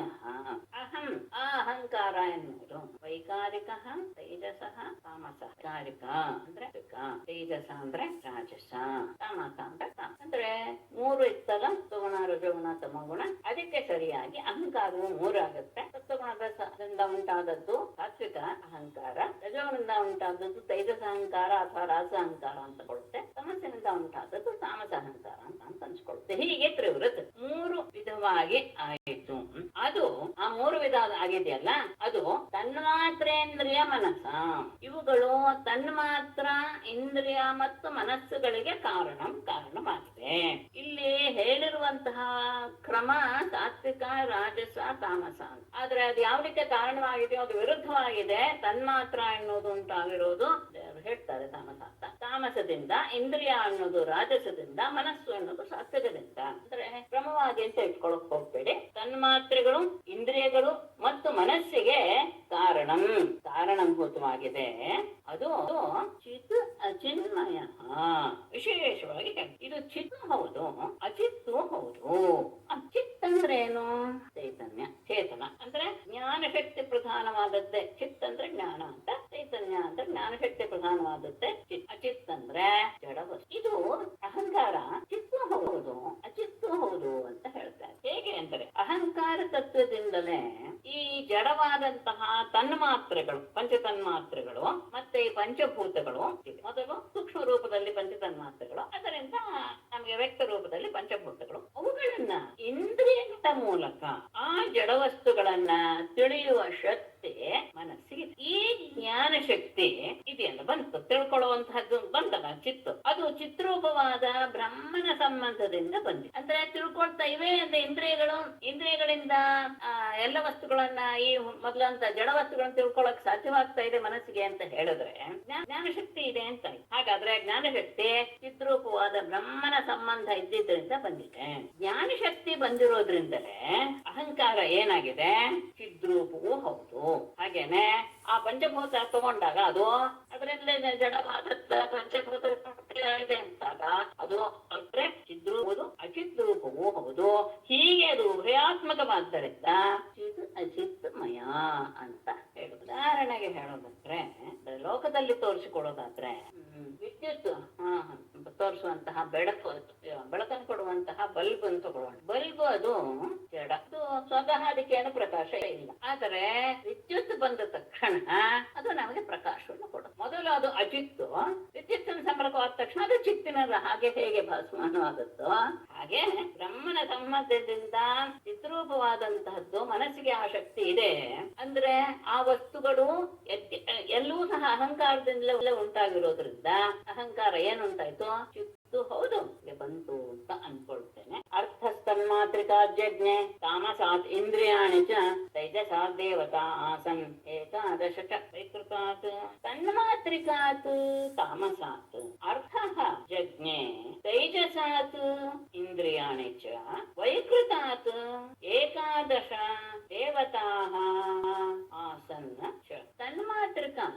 ತನ್ಮಾತ್ರಿಕ ಅಂದ್ರೆ ತಾಮಸ ಅಹಂಕಾರದಿಂದ ಉಂಟಾದಂತಹ ಪಂಚತನ್ಮಾತ್ರೆಗಳ ಅಂಶದಿಂದ. ಅರ್ಥ ಜಜ್ಞೆ ತಾಮಸಾತ್ ಅಲ್ಲ ಕೊಡ್ತಾರೆ. ತನ್ಮಾತ್ರಿಕಾತ್ ತಾಮಸಾತ್ ಅಹಂಕಾರದಿಂದ ಅಂದ್ರೆ ಪಂಚತನ್ಮಾತ್ರೆಗಳ ತಾಮಸದ ಅಂಶದಿಂದ. ಅರ್ಥ ಜಜ್ಞೆ, ಅರ್ಥ ಅಂದ್ರೆ ಪಂಚಮಹಾಭೂತಗಳೆನ್ನುವಂತಹ ಪದಾರ್ಥಗಳು, ನಮ್ಮ ಕಣ್ಣಿಗೆ ಗೋಚರವಾಗುವಂತಹ ಪಂಚ ಪದಾರ್ಥಗಳು ಜಜ್ಞೆ ಉಂಟಾದವು. ಅದೇ ತನ್ಮಾತ್ರಿಕಾತ್ ತೈಜಸಾತ್ ಆ ತನ್ಮಾತ್ರೆಗಳ ತೈಜಸಾಂಶದಿಂದ ಇಂದ್ರಿಯಾಣಿಚ 10 ಇಂದ್ರಿಯಗಳು ಉಂಟಾದವು. ವೈಕೃತಾತ್ ಅದೇ ತನ್ಮಾತ್ರೆಗಳ ವೈಕೃತವಾದ ವೈಕಾರಿಕ ಅಂದ್ರೆ ಅವಾಗಲೂ ಸಾತ್ವಿಕಾಂಶದಿಂದ ಏಕಾದಶ ದೇವತಾ ಇಂದ್ರಿಯಾಭಿಮಾನಿಗಳಾದಂತಹ 11 ದೇವತೆಗಳು ಆಸನ್ನ ಇದ್ವು. 10 ಇಂದ್ರಿಯಗಳು. ಆಮೇಲೆ ಇಂದ್ರಿಯಾಭಿಮಾನಿಗಳಾದ ಅಂದ್ರೆ ಪ್ರಧಾನವಾದದ್ದು ಮನಸ್ಸು. ಯಾಕೆಂದ್ರೆ ವೈಕೃತವಾದ ಸಾತ್ವಿಕಾಂಶದಿಂದ ಉಂಟಾದಂತಹದ್ದು ದೇವತೆಗಳು ಹೌದು ಮತ್ತೆ ಮನಸ್ಸು ಹೌದು. ಮನಸ್ಸು ಸಾತ್ವಿಕಾಂಶದ ಅಹಂಕಾರದ ಸಾತ್ವಿಕಾಂಶದಿಂದ ಹುಟ್ಟಿದಂತಹದ್ದು. ಯಾಕೆಂದ್ರೆ ಒಂದು ಮಾತಿದೆ, ಮನಸ್ಸು ಅನ್ನಮಯಂ ಅಂತ. ಅದಕ್ಕೆ ಆಹಾರವನ್ನ ನಾವು ಹೇಗೆ ತಗೊಳ್ತೀವೋ ಅದಕ್ಕೆ ಸರಿಯಾಗಿ ನಮ್ಮ ಮನಸ್ಸಿನಲ್ಲಿ ವಿಕಾರಗಳು ಅಂದ್ರೆ ಏನು ಬದಲಾವಣೆಗಳು ಆಗ್ತಾ ಇರುತ್ತೆ. ಅದಕ್ಕೆ ಬಹಳ ಆಹಾರ ಎನ್ನುವುದು ಬಹಳ ಆಹಾರ ಶುದ್ಧವು ಸತ್ವಶುದ್ಧಿ, ಸತ್ವ ಅಂದ್ರೆ ಮನಸ್ಸು ಅಂತ ಅರ್ಥ. ಸತ್ವಶುದ್ಧವು ಗ್ರಂಥಿ ಶುದ್ಧಿ. ಹಾಗಾಗಿ ಮನಸ್ಸು ಸಾತ್ವಿಕಾಂಶದಿಂದ ಹುಟ್ಟಿರುವುದು. ಹಾಗಾಗಿ ಮನಸ್ಸಿನ ವಿಶೇಷ ಇಂದ್ರಿಯಾದಿ ದೇವತೆಗಳು ಮತ್ತು ಮನಸ್ಸು ಇಷ್ಟು ಸಹ 11 ಸಹ ಸಾತ್ವಿಕಾಂಶದಿಂದ ಇವೆ. ಅವುಗಳು ಕ್ರಮವಾಗಿ ಅಂದ್ರೆ 11 ಜ್ಞಾನೇಂದ್ರಿಯಗಳು, 11 ಇಂದ್ರಿಯಗಳಿಗೆ 5 ಜ್ಞಾನೇಂದ್ರಿಯ, 5 ಕರ್ಮ ಮತ್ತು ಮನಸ್ಸು, ಇವುಗಳಿಗೆ ಅಧಿದೇವತೆಗಳು ಕ್ರಮವಾಗಿ ದಿಕ್ಕು, ವಾಯು, ಸೂರ್ಯ, ವರುಣ, ಅಶ್ವಿನಿ, ಇದು ಜ್ಞಾನೇಂದ್ರಿಯಗಳಿಗೆ. ಆಮೇಲೆ ಕರ್ಮೇಂದ್ರಿಯಗಳಿಗೆ ಅಗ್ನಿ, ಇಂದ್ರ, ಉಪೇಂದ್ರ, ಮಿತ್ರ, ಪ್ರಜಾಪತಿ, ಇದು ಕರ್ಮೇಂದ್ರಿಯಗಳಿಗೆ. ಮನಸ್ಸಿಗೆ ಚಂದ್ರ ಅಧಿದೇವ. ಮೇಡಮ್, ಆಹಾರ ಶುದ್ಧೌ ಸತ್ವ ಶುದ್ಧಿ, ಸತ್ವ ಶುದ್ಧೌ ಧ್ರುವ ಸ್ಮೃತಿ, ಸ್ಮೃತಿ ಲಂಬೆ ಸರ್ವಗ್ರಂಥೀನಾಂ ವಿಪ್ರಮೋಕ್ಷಾಃ. ಅದಾ ನೋಡಿ ನಿಮ್ಗೆ ಅದು ಗ್ರಂಥ ನನಗೆ ಗೊತ್ತಿರೋದು. ಆಹಾರ ಶುದ್ಧೌ ಸತ್ವಶುದ್ಧಿ, ತತ್ವಶುದ್ಧೌ ಗ್ರಂಥಿ ಶುದ್ಧಿ, ಗ್ರಂಥಿ ಶುದ್ಧೌ ಮುಂದೆ ನನಗೆ ಅಷ್ಟುವರೆಗೂ ಜ್ಞಾಪಿದೆ. ನೀವ್ ಹೇಳ್ತೀರಿ ಹೇಳಿ. ಆಹಾರ ಶುದ್ಧೌ ಸತ್ವಶುದ್ಧಿ, ಆಹಾರ ಶುದ್ಧೌ ಸತ್ವಶುದ್ಧಿ, ಸತ್ವಶುದ್ಧೌ ಧ್ರುವ ಸ್ಮೃತಿ, ಸ್ಮೃತಿ ಲಂಬೆ ಸರ್ವಗ್ರಂಥೀನಾಂ ವಿಪ್ರಮೋಕ್ಷ. ಅದು ಈ ಚಾಂದೋಗ್ಯ ಉಪನಿಷತ್ತಿಂದ ಮಾತು. ಅಲ್ಲ ಸರಿ ಇದೆ. ಆದ್ರೆ ಸತ್ಯಂತಿ ಶುದ್ಧಿ, ಸ್ಮೃತಿ ಧ್ರುವ ಸ್ಮೃತಿ ನೋಡೋಣ, ನಾಳೆ ಅಷ್ಟೊತ್ತಿನ ಹುಡುಕಿಡ್ತೀನಿ. ಆಮೇಲೆ ಇದನ್ನ ಜೋಡಿಸ್ಕೊಂಡು ಅರ್ಥ ಆಗುತ್ತೆ ನೋಡೋಣ. ತೈಜಸದಿಂದ ದೇವತೆಗಳು, ಸಾರಿ ಸಾತ್ವಿಕಾಂಶದಿಂದ 10 ದೇವತೆಗಳು ಮತ್ತು ಮನಸ್ಸಿಗೆ ಅಧಿದೇವತೆಯಾದ ಚಂದ್ರ, ಹೀಗೆ ಒಟ್ಟು 11 ದೇವತೆಗಳು ಪ್ರಕಟನಾಥರು. ಗಮನಿಸಿ, ಇಲ್ಲಿಯವರೆಗೂ ಎಲ್ಲೂ ಸಹ ಬೇರೆ ಬೇರೆಯಾಗಿ ಬಿಡಿಯಾಗಿ ಇದ್ದು ಇವುಗಳೆಲ್ಲ ಹುಟ್ಕೊಂಡ್ಮೇಲೆ ಇದು 3ನೇ ಸ್ಕಂದ ತುಂಬಾ ಚೆನ್ನಾಗಿ ತಗೊಂಡಿದ್ದಾರೆ, ಒಳ್ಳೆಯ ನಾಟಕೀಯವಾಗಿಯೇ ತಗೊಂಡಿದ್ದಾರೆ. ಎಲ್ಲವೂ ಬಂದು ಸೇರ್ಕೊಂಡು ಯಾವುದರಿಂದಲೂ ಸಹ ವಿರಾಟ್ ಪುರುಷ ಹೇಳಲಿಲ್ಲ. ಪ್ರತಿಯೊಂದು ಸಹ ಪ್ರಯತ್ನ ಪಟ್ಟರಂತೆ, ನಾನು ಎಬ್ಬಿಸ್ತೀನಿ ಅಂತ. ಯಾರಿಗೂ ಆಗ್ಲಿಲ್ಲ. ಕೊನೆಗೆ ಒಂದು ಶಕ್ತಿ ಪ್ರವೇಶ ಮಾಡುತ್ತೋ ಇಲ್ವೋ, ಹೀಗೆ ಎದ್ದು ನಿಂತು ಬಿಟ್ಟ ವಿರಾಟ್ ಪುರುಷ ಅಂತ 3ನೇ ಸ್ಕಂದದಲ್ಲಿ. ಮಯಾ ಸಂಚೋದಿತಾ ಭಾವಾಃ ಸರ್ವೇ ಸಂಹತ್ಯಕಾರಿಣಃ ಅಂಡಮುತ್ಪಾದಯಾಮಾಸುಃ ಮಮ ಆಯತನಮುತ್ತಮಂ. ಮಯಾ ಸಂಚೋದಿತಾಃ ಸರ್ವೇ ಭಾವಾಃ, ಭಾವಾಃ ನಾಮ ವಸ್ತುನಃ ಇತ್ಯರ್ಥಃ. ಸಂಹತ್ಯಕಾರಿಣಃ ಅಂಡಂ ಉತ್ಪಾದಯಾಮಾಸುಃ ತತ್ ಉತ್ತಮಂ ಮಮ ಆಯತನಂ. ತತ್ ಇಲ್ಲ ಮಯಾ ನನ್ನಿಂದ ಸಂಚೋದಿತಾಃ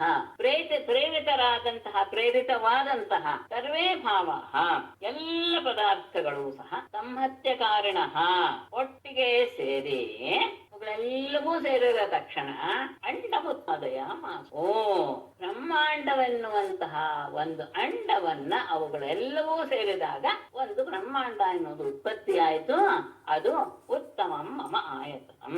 ಅದು ಬ್ರಹ್ಮಾಂಡ ಎನ್ನುವುದು ನನಗೆ ಅತ್ಯಂತ ಉತ್ತಮವಾದಂತಹ ಒಂದು ನನ್ನಿಂದ ಶೋಭೆಗೊಂಡಂತಹ ಅಂತಲೇ ಅರ್ಥ. ಎಲ್ಲವೂ ಸೇರಿ ಮಿಶ್ರಣವಾದ ತಕ್ಷಣ ಒಂದು ಅಂಡ ಎನ್ನುವಂತಹದ್ದು ಉತ್ಪನ್ನವಾಯಿತು. ಅದು ನನಗೆ ಉತ್ತಮವಾದಂತಹ ಒಂದು ಮನೆಯಾಯಿತು. ಆಗ ತಸ್ಮಿನ್ ಅಹಂ ಸಮಭವಂ ಅಂಡೆ ಸಲಿಲ ಸಂಸ್ಥಿತೌ ಮಮ ನಾಭ್ಯಾಂ ಅಭೂತ್ ಪದ್ಮಂ ವಿಶ್ವಾಖ್ಯಂ ತತ್ರ ಚ ಆತ್ಮಭೂಃ. ಅಲ್ಲಿ ಒಂದು ಮೇಲಿನದ್ರಲ್ಲಿ ಮಮ ಆಯತನಂ, ಮಮ ಉತ್ತಮಂ ಆಯತನಂ ಅಂತ ಹೇಳೋದ್ರಲ್ಲಿ ಮಮ ಎನ್ನುವಂತಹ ಶಬ್ದಕ್ಕೆ ವಿಶೇಷವಾಗಿ ಅರ್ಥ ಮಾಡ್ತಾರೆ ಶ್ರೀಧರಿಯರು. ವೈರಾಜಾಂತರ್ಯಾಮಿನಃ, ಒಂದು ವಿರಾಟ್ ಪುರುಷನ ಉತ್ಪನ್ನ ಆಗ್ತಾನಲ್ಲ, ವಿರಾಟ್ ಪುರುಷನ ಅಂತರ್ಯಾಮಿ ಆಗಿರುವ, ವಿರಾಟ್ ಪುರುಷನ ಅಂತರ್ಯಾಮಿಯಾದಂತಹ ನನಗೆ ಒಂದು ಮನೆಯನ್ನ ಕಟ್ಟಿಸು ಅಂದ್ರೆ ಎಲ್ಲದರಲ್ಲಿಯೂ ನಾನಿದ್ದೀನಿ ಎನ್ನುವಂತಹ ಮಮ ಶಬ್ದಕ್ಕೆ ಅರ್ಥವನ್ನು ಮಾಡಿದ್ದಾರೆ. ತಸ್ಮಿನ್ ಸಲಿಲ ಸಂಸ್ಥಿತೌ ತಸ್ಮಿನ್ ಅಂಡೆ ಅಹಂ ಸಮಭವಂ ಮಮ ನಾಭ್ಯಾಂ ವಿಶ್ವಾಖ್ಯಂ ಪದ್ಮಂ ಅಭೂತ್ ತತ್ರ ಚ ಆತ್ಮಭೂಃ. ಸಲಿಲ ಸಂಸ್ಥಿತೌ ತಸ್ಮಿನ್ ಅಂಡೆ, ಆ ಬ್ರಹ್ಮಾಂಡ ಎಲ್ಲಿತ್ತು? ಮನಸ್ಸೆ ಪ್ರಳಯ ಕಾಲದಲ್ಲಿ ಏನೂ ಇರಲಿಲ್ಲ, ಕೇವಲ ಜಲಮಯವಾಗಿತ್ತು ಅಂತ ನಾವು ಕೇಳಿದ್ದೀವಿ. ಅಂದ್ರೆ ಕೇವಲ ಜಲವೇ ಇತ್ತು, ಇನ್ನೇನು ಇರ್ಲಿ. ಅಂದ್ರೆ ಏನಾಯ್ತು?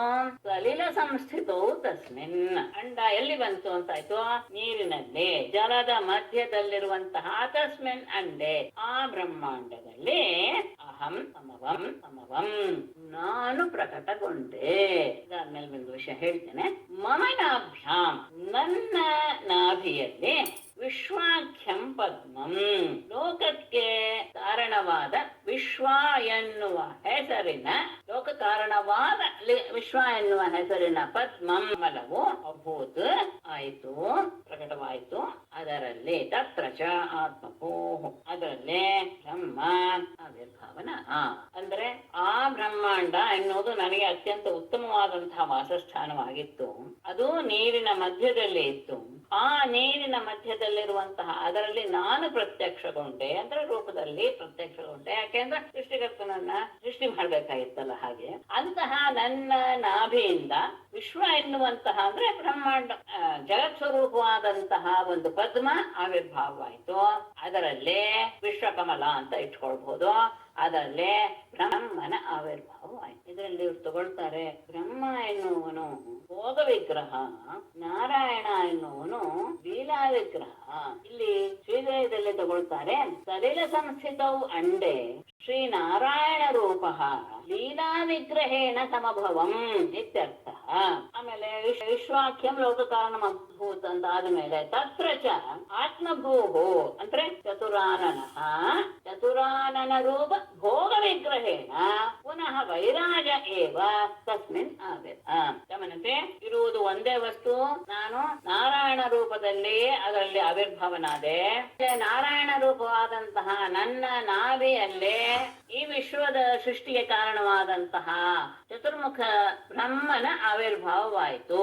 ಅಂದ್ರೆ ಅವನೇ ನಾರಾಯಣ ರೂಪದಲ್ಲಿ ಸೃಷ್ಟಿಕರ್ತನ ರೂಪದಲ್ಲಿಯೂ ಸಹ ಪ್ರತ್ಯಕ್ಷ ಆಗಿಯೋ, ಅಂದ್ರೆ ನಾನೇ ನಾರಾಯಣನಾಗಿಯೋ ನಾನೇ ಬ್ರಹ್ಮನಾಗಿಯೋ ಪ್ರಕಟನಾದೆ ಅನ್ನೋದೇ ತಾತ್ಪರ್ಯ. ಇರೋದು ಒಂದೇ ವಸ್ತು, ಅದನ್ನ ಮಾತ್ರ ಯಾವತ್ತು ಮನಸ್ಸಲ್ಲಿ ಇಟ್ಕೊಳ್ಳಿ. ಯಾವುದೇ ಹೇಳಕ್ ಹೊರಟಾಗ್ಲೂ ಇರೋದು ಒಂದೇ ವಸ್ತು, ಅದೇನೆ ಈ ರೀತಿಯಾಗಿ ನಮಗೆ ಕಾಣಿಸಕ್ಕೆ ಶುರುವಾಗಿದೆ ಯಾವಾಗ? ಸೃಷ್ಟಿಯ ಸಂದರ್ಭದಲ್ಲಿ. ಆಗ ಅವನು ಈ ಶಿವು ಸಹ ಎಲ್ಲ ಮೂರನೇ ಇದರಲ್ಲಿ ತುಂಬಾ ಚೆನ್ನಾಗಿ ಬಂದಿದೆ. ಸೃಜತ್ ತಪಸಾಯುಕ್ತ ರಜಸ ಮದನುಗ್ರಹಾತ್ ಲೋಕಾನ್ ಸಪಾಲಾನ್ ವಿಶ್ವಾತ್ಮ ಭೂಹು ಭುವಃ ಸ್ವರಿತಿ ತ್ರಿಧಾಂ ಸಹ ರಜಸಾಯುಕ್ತ ಮದನುಗ್ರಹಾತ್ ತಪಸಾ ಸಪಾಲಾನ್ ಲೋಕಾನ್ ಅಸೃಜತ್. ಸಹ ವಿಶ್ವಾತ್ಮ ರಜಸಾ ಯುಕ್ತ ಮದನುಗ್ರಹಾತ್ ತಪಸಾ ಸಪಾಲಾನ್ ಲೋಕಾನ್ ಅಸೃಜತ್. ಭೂಹು ಭುವಃ ಸ್ವಃ ಇತಿ ತ್ರಿಧಾ.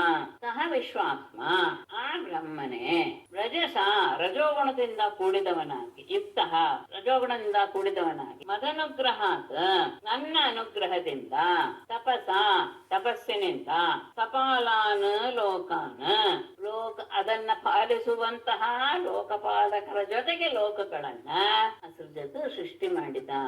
ಭೂಹು ಭುವಃ ಸ್ವಃ ಇತಿ ತ್ರಿಧಾ. ಭೂಲೋಕ, ಭುವರ್ಲೋಕ ಮತ್ತು ಸುವಹ ಎನ್ನುವ ಸ್ವಹ ಅಂತ ಈ ಹೇಗೆ ಮೂರು ಲೋಕಗಳನ್ನ ಆತ ಸೃಷ್ಟಿ ಮಾಡಿದ. ಅಲ್ಲಿ ಬ್ರಹ್ಮನ ಆವಿರ್ಭಾವ ಆದ ತಕ್ಷಣ ಅವನಿಗೆ ಏನೂ ಗೊತ್ತಾಗೋದಿಲ್ಲ. ತಾನು ಹೇಗೆ ಬಂದೆ ಅಂತ ಎಲ್ಲಾ ಕಡೆ ಹುಡುಕಿದಾಗ ಏನೂ ಕಂಡೇ ಆಗದೆ ಇದ್ದಾಗ ತಪ ಎನ್ನುವ ಶಬ್ದ ಕೇಳಿಸುತ್ತೆ. ಆಗ ತಪಸ್ಸು ಮಾಡಿದಾಗ ನಾನು ಅವನ ಮುಂದೆ ಪ್ರತ್ಯಕ್ಷನಾದೆ. ಅಂದ್ರೆ ನನ್ನ ದರ್ಶನ ಅವನಿಗೆ ಆಯ್ತು. ಅದಾದ ಮೇಲೆ ಅವನು ಸೃಷ್ಟಿಗೆ ನನ್ನ ಅನುಗ್ರಹದಿಂದ ಸೃಷ್ಟಿಯನ್ನು ಮಾಡೋದಕ್ಕೆ ಸಮರ್ಥನಾದ ಅಂತ ಮೂರನೇ ಸ್ಕಂದದಲ್ಲಿ ಬಂದಿರುವ ವಿಷಯ. ಆ ವಿಶ್ವಾತ್ಮ ಮೂರು ಲೋಕಗಳನ್ನು ಸೃಷ್ಟಿ ಮಾಡಿದ. ಭೂಲೋಕ ಅನ್ನೋದ್ರಿಂದ ಪಾತಾಲಾದಿ ಲೋಕಗಳನ್ನು ತೆಗೆದುಕೊಳ್ಬೇಕು, ಸುವರ್ಲೋಕದಿಂದ ಮಹದಾದಿ ಲೋಕಗಳನ್ನ ತಗೊಳ್ಬೇಕು ಅನ್ನೋದು ವಿಶೇಷ. ಅಂದ್ರೆ ಪೃಥ್ವಿ ಭೂಮಃ ಅಂದ್ರೆ ಅಂತರಿಕ್ಷ, ಅಂದ್ರೆ ಪೃಥ್ವಿ, ಅಂತರಿಕ್ಷ ಮತ್ತು ಸ್ವರ್ಗ ಅಂತ ಮೂರು ಲೋಕಗಳು. ಅದರಲ್ಲಿ ಭೂಮ ಅನ್ನೋದ್ರಿಂದ ಕೆಳಗಿನ ಲೋಕ, ಸ್ವಹ ಅನ್ನೋದ್ರಿಂದ ಮೇಲಿನ ಲೋಕಗಳನ್ನ ತೆಗೆದುಕೊಳ್ಬೇಕು ಅನ್ನೋದು ವಿಷಯ. ದೇವಾನಾಮೋಕಃ ಆಸೀತ್ ಭೂತಾನಾಂಚ ಭವಃ ಪದಂ ಮರ್ತ್ಯಾದೀನಾಂಚ ಭೂರ್ಲೋಕಃ ಸಿದ್ಧಾನಾಂ ಕೃತಯಾತ್ ಪರಂ. ಅದರಲ್ಲಿ ದೇವಾನಾಂ ಓಕಃ ಭೂತಾನಾಂಚ ಭುವ ಪದಂ ಭುವಃ ಆಸೀತ್ ಮರ್ತ್ಯಾದೀನಾಂಚ ಭೂರ್ಲೋಕಃ ಸಿದ್ಧಾನಾಂ ಕೃತಯಾತ್ ಸ್ವರ್ಲೋಕಯಾತ್ ದೇವಾನಾಂ ಮೋಕಃ ಸ್ವಹ ಅಂತ ತಗೊಳ್ಬೇಕಷ್ಟೇ. ಇಲ್ಲ ಇಲ್ಲೇ ಸ್ವರ್ಲೋಕ ದೇವಾನಾಂ ಮೋಕಃ ದೇವತೆಗಳ ವಾಸಸ್ಥಾನವಾಗಿತ್ತು ಸ್ವರ್ಲೋಕ. ಭೂತಾನಾಂ ಭೂತಗಳಿಗೆ ಅಂದ್ರೆ ಗ್ರಹ ನಕ್ಷತ್ರಾದಿಗಳಿಗೆ, ಭುವಃ ಪದಂ ಅಂದ್ರೆ ಅಂತರಿಕ್ಷವು ಅವುಗಳಿಗೆ ಸ್ಥಾನವಾಯಿತು. ಮರ್ತ್ಯಾದೀನಾಂಚ ಮನುಷ್ಯಾದಿ ಪ್ರಾಣಿಗಳಿಗೆ ಭೂರ್ಲೋಕ ಭೂಲೋಕವು ವಾಸಸ್ಥಾನಗಳಾದವು. ಓಕಃ ಆಸಿತ್ ಸಿದ್ಧಾನಾಂ ಸಿದ್ಧ ಪುರುಷರಿಗೆ ಹೃದಯಾತ್ ಪರಂ ಈ ಮೂರು ಲೋಕಗಳಿಗಿಂತಲೂ ಮೇಲಿರುವಂತಹ ಲೋಕಗಳು ಮಹರ್ಲೋಕ, ತಪೋಲೋಕ, ಮಹಾಲೋಕ, ಜನಲೋಕ ಇದೆಲ್ಲ ಸತ್ಯಲೋಕದವರೆಗೆ ಇರುವಂತಹ ಎಲ್ಲವೂ ಅವರವರ ಸಿದ್ಧಿಗೆ ಅನುಗುಣವಾಗಿ ಈ ಮೂರು ಲೋಕಗಳಿಂದ ಮೇಲೆ ಇರುವಂತಹ ಲೋಕಗಳು ಸಿದ್ಧರ ವಾಸಸ್ಥಾನಗಳಾದವು. ದೇವತೆಗಳ ಸ್ವರ್ಗಲೋಕ, ಗ್ರಹ ನಕ್ಷತ್ರಾದಿಗಳಿಗೆ ಭೂರ್ಲೋಕ ಅಂದ್ರೆ ಅಂತರಿಕ್ಷ, ಮನುಷ್ಯಾದಿ ಪ್ರಾಣಿಗಳಿಗೆ ಭೂಲೋಕ ಇವುಗಳು ವಾಸಸ್ಥಾನಗಳಾದವು. ಸಿದ್ಧ ಪುರುಷರಿಗೆ ಈ ಮೂರಕ್ಕಿಂತ ಮೇಲಿನವುಗಳಾದಂತಹ ಮಹರ್ಲೋಕಾದಿಗಳು ವಾಸಸ್ಥಾನಗಳಾದವು. ಅಧೋಸುರಾಣಾಂ ನಾಗಾನಾಂ ಭೂಮೇರೋ ಭೂಮೇಃ ಓಕೋ ಅಸೃಜತ್ ಪ್ರಭುಃ ತ್ರಿಲೋಕ್ಯಾಂಗತಯಃ ಸರ್ವಾಃ ಕರ್ಮಣಾಂ ತ್ರಿಗುಣಾತ್ಮನಾಂ. ಭೂಮೇಃ ಅಧಃ ಅಸುರಾಣಾಂ ನಾಗಾನಾಂ ಓಕಃ ಪ್ರಭುಃ ಅಸೃಜತ್ ತ್ರಿಲೋಕ್ಯಾಂ ಸರ್ವಾಃ ಋತಯಃ ತ್ರಿಗುಣಾತ್ಮನಾಂ ಕರ್ಮಣಾಂ. ಭೂಮೇಃ ಅಧಃ ಭೂಲೋಕದ ಕೆಳಗೆ ಇರುವ ಅತಲಾದಿ ಲೋಕಗಳು, ಅಸುರಾಣಾಂ ನಾಗಾನಾಂ ಓಕಃ ಅಸುರರಿಗೂ ನಾಗರಿಗೂ ಆದಂತಹ ಲೋಕಗಳನ್ನ ಪ್ರಭು ಅಸೃಜ ಬ್ರಹ್ಮ ಅದನ್ನು ಸೃಷ್ಟಿ ಮಾಡಿದ. ತ್ರಿಲೋಕ್ಯಾಂ ಈ ಮೂರು ಲೋಕಗಳಲ್ಲಿಯೂ ಸಹ ಭೂಭುವಃ ಸುಭ ಈ ಮೂರು ಲೋಕಗಳಲ್ಲಿಯೂ ಸರ್ವಾಃ ಗತಯಃ ಎಲ್ಲ ರೀತಿಯ ಕೆಲಸಗಳು ಸಹ ಅಥವಾ ಫಲಗಳು ಸಹ ಯಾವುದರಿಂದಾಗಿ ಸಿಗುತ್ತೆ? ತ್ರಿಗುಣಾತ್ಮನಾಂ ಕರ್ಮಣಾಂ ತ್ರಿಗುಣಾತ್ಮಕವಾದಂತಹ ಕರ್ಮಗಳ ಫಲವೇ ಈ ತ್ರಿಲೋಕದಲ್ಲಿಯೂ ಸಹ. ಎಲ್ಲ ತ್ರಿಲೋಕ ಅಂದ್ರೆ ಎಲ್ಲವನ್ನು ತಗೊಳ್ಬೇಕು, ಭೂಲೋಕದಿಂದ ಕೆಳಗಡೆ ಇರುವಂತ ಮೇಲೆ ಎಲ್ಲವೂ ಸಹ ಕರ್ಮಗಳಿಗೆ ಮೂರು ಗುಣಗಳಿಂದ ಮಾಡುವಂತಹ ಅದಕ್ಕೆ ಅನುಗುಣವಾಗಿ ಯಾವ ಯಾವ ಕರ್ಮಗಳು ಮಾಡ್ತೀವೋ ಆ ಕರ್ಮಕ್ಕೆ ಸರಿಯಾಗಿ ಫಲಗಳು ಸಿಗ್ತಾ ಹೋಗುತ್ತೆ. ಲೋಕಾದಿಗಳು ಹೇಗೆ ಹೇಗೆ ಬದಲಾವಣೆ ಆಗುತ್ತೆ? ಯೋಗಸ್ಯ ತಪಸಶ್ಚೈವ ನ್ಯಾಸಸ್ಯ ಗತಯೋ ಅಮಲಾಃ ಮಹರ್ಜನಸ್ತಪಃ ಸತ್ಯಂ ಭಕ್ತಿ ಯೋಗಸ್ಯ ಮದ್ಗತಿಃ. ಯೋಗಃ ತಪಃ ನ್ಯಾಸಃ ಚ ಏವ ಮಹಃ ಜನಃ ತಪಃ ಸತ್ಯಂ ಅಮಲಾಃ ಗತಯಃ ಯೋಗಸ್ಯ ಮಧ್ಯೆ.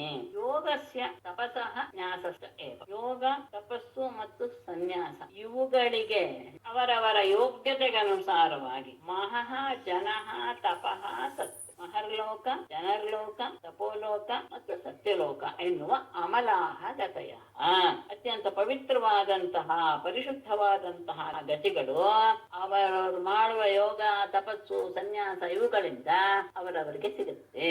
ಭಕ್ತಿಯೋಗಸ್ಯ ಭಕ್ತಿಯೋಗಕ್ಕೆ ಮದ್ಗತಿ ನನ್ನ ವೈಕುಂಠ ಲೋಕವೇ ಫಲ. ಯೋಗ ತಪಸ್ಸು ಸನ್ಯಾಸದ ಮೂಲಕ ಅವರವರು ಹೇಗೆ ಯಾವ ಯಾವ ರೀತಿಯಾಗಿ ಅದನ್ನು ಮಾಡಿದ್ದಾರೆ ಎನ್ನುವುದರ ಮೇಲೆ ಮಹರ್ಲೋಕ, ಜನರ್ಲೋಕ, ತಪೋಲೋಕ ಮತ್ತು ಸತ್ಯಲೋಕಗಳ ಪ್ರಾಪ್ತಿಯಾಗತ್ತೆ.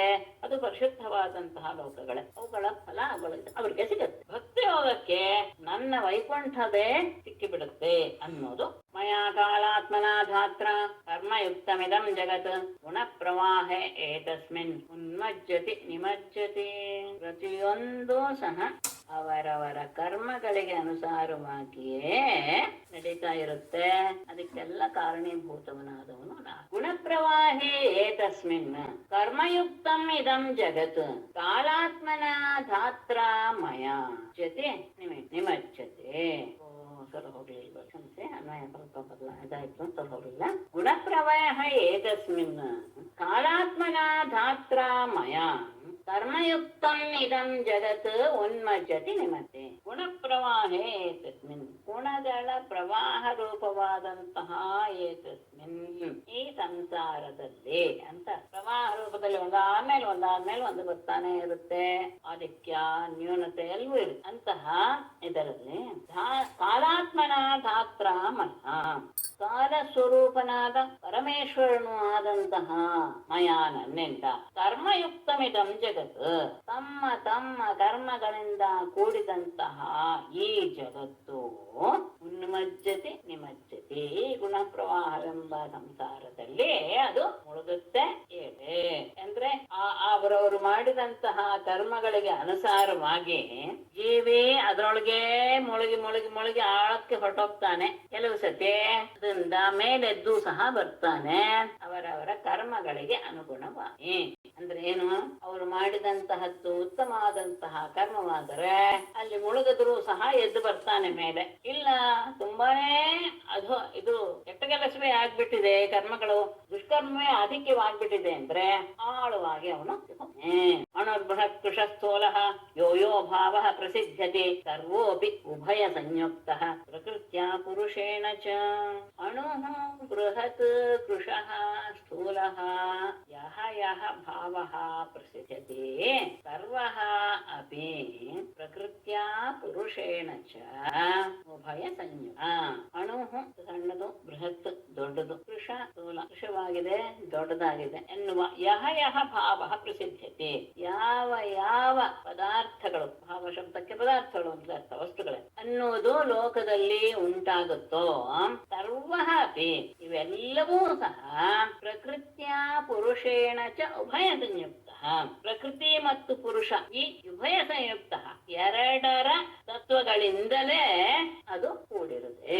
ಸ್ವತಂತ್ರವಾಗಿ ಯಾವುದೂ ಇಲ್ಲ. ಕೇವಲ ಪ್ರಕೃತಿ ಆಗ್ಲಿ ಕೇವಲ ಪುರುಷ ಆಗ್ಲಿ ಸಾಧ್ಯವೇ ಇಲ್ಲ. ಪ್ರಕೃತಿ ಪುರುಷರ ಸಂಯೋಗದಿಂದಲೇ ಲೋಕದಲ್ಲಿ ಯಾವುದನ್ನ ನಾವು ಚಿಕ್ಕದು ದೊಡ್ಡದು ಸಣ್ಣಗೆ ದಪ್ಪಗಿದೆ ಎನ್ನುವಂತಹ ಪದಾರ್ಥಗಳನ್ನೆಲ್ಲ ನಾವು ನೋಡ್ತೀವೋ ಕಾಣಿಸ್ತೀವೋ ಅದೆಲ್ಲವೂ ಸಹ ಪ್ರಕೃತಿ ಮತ್ತು ಪುರುಷರ ಸಂಯೋಗದಿಂದಲೇ ಉಂಟಾಗಿರುವುದು. ಮತ್ತೆ ಎಷ್ಟು ಯಸ್ಯ ಆದಿರಂತಶ್ಚ ತವೈ ಮಧ್ಯಂಜತಸ್ಯ ಸನ್ ವಿಕಾರೋ ವ್ಯವಹಾರಾರ್ಥಃ ಯಥಾ ತೈಜಸ ಪಾರ್ಥಿವಾಃ. ಯಸ್ಯ ಯಹ ತು ಆದಿಃ ಅಂತಃ ಚ ತಸ್ಯ ಸಹ ವೈ ಮಧ್ಯಂ ಚ ಸನ್ ವ್ಯವಹಾರಾರ್ಥಃ ವಿಕಾರಃ ಯಥಾ ತೈಜಸ ಪಾರ್ಥಿವಾಃ. ಸುಮಾರು ಸತಿ ಗೊತ್ತಾಗುತ್ತೆ. ಯಸ್ಯ ಯಾವ ವಸ್ತುವಿಗೆ ಯಹ ತು ಆದಿ ಯಾವುದು ಆದಿಯಾಗಿದೆಯೋ ಅಂತಶ್ಚ ಯಾವುದು ಅಂತ್ಯವೋ ಸಹ ವೈ ಅದೇನೆ ತಸ್ಯ ಅಥವಾ ತಸ್ಯ ಅದಕ್ಕೆ ಸಹ ವೈ ಅದೇ ವಸ್ತುವೆ ಮಧ್ಯಂಚ ಸಣ್ಣ ಮಧ್ಯಾವಸ್ಥೆಯೂ ಆಗಿರುತ್ತೆ. ಯಾಕೆ ಬೇಕು ಇದು ಅಂದ್ರೆ ವ್ಯವಹಾರಾರ್ಥ ಈ ಕಾರ್ಯ ಎನ್ನುವುದು ಕಾರಣ ಯಾವಾಗ್ಲೂ ಸಹ ಹಾಗೆ ಇರುತ್ತೆ, ಒಂದೇ ರೂಪದಲ್ಲಿರುತ್ತೆ. ಕಾರ್ಯ ಯಾವಾಗ್ಲೂ ವಿಕಾರ.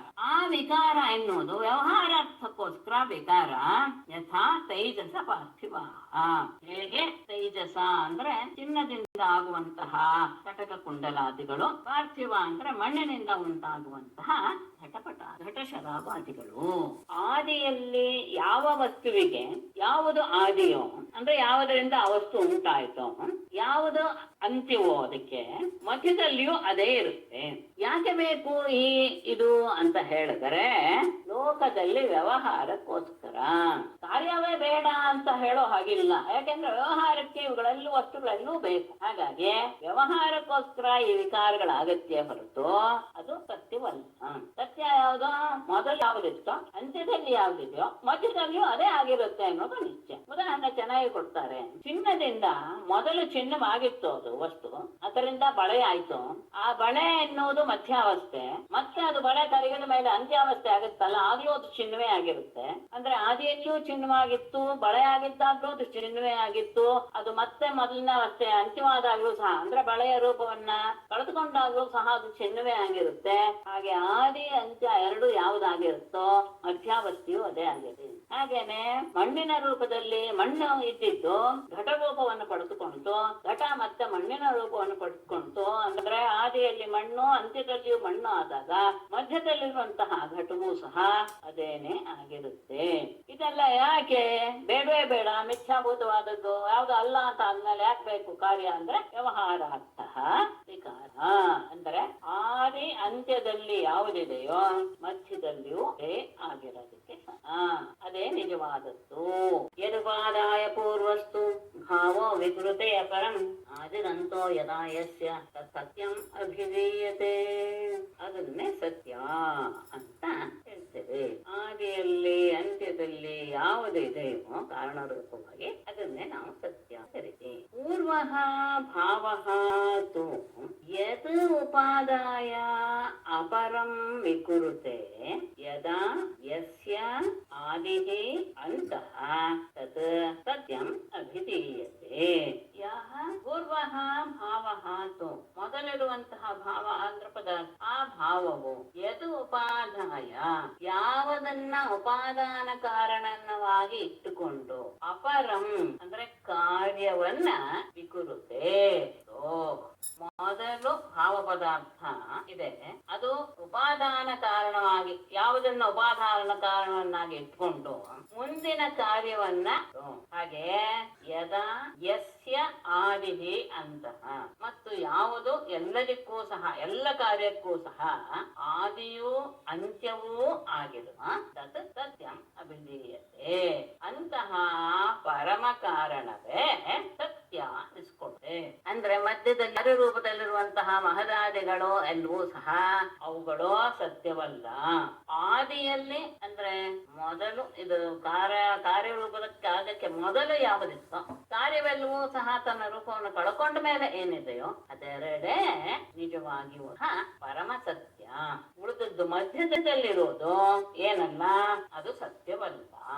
ಶುದ್ಧತೆ ಆದ್ಮೇಲೆ ಸಾಂಖ್ಯ ಯೋಗದ ಬಗ್ಗೆ ಹೇಳಕ್ಕೆ ಅಲ್ಲಿ ನಾನು ನಿನ್ನೆ ಹೇಳ್ತಾ ಇದ್ದೆ, ಆಹಾರ ಶುದ್ಧೋ ಸತ್ವಶುದ್ಧಿ ಸತ್ವಶುದ್ಧವು ಅಂತ ನನಗೆ ಭ್ರಮೆ. ಪೂರ್ಣಿಮಾ ಹೇಳಿದ್ದು ಸರಿ ಇದೆ, ಚಾಂದೋಗ್ಯದ್ದೇ ಅದು. ಆಹಾರ ಶುದ್ಧೋ ಸತ್ವಶುದ್ಧಿ ಸತ್ವಶುದ್ಧೋ ಧ್ರುವ ಸ್ಮೃತಿ ಸ್ಮೃತಿಲಂಭೆ ಸರ್ವಗ್ರಂಥೇನಾಂ ವಿಪ್ರಮೋಕ್ಷ.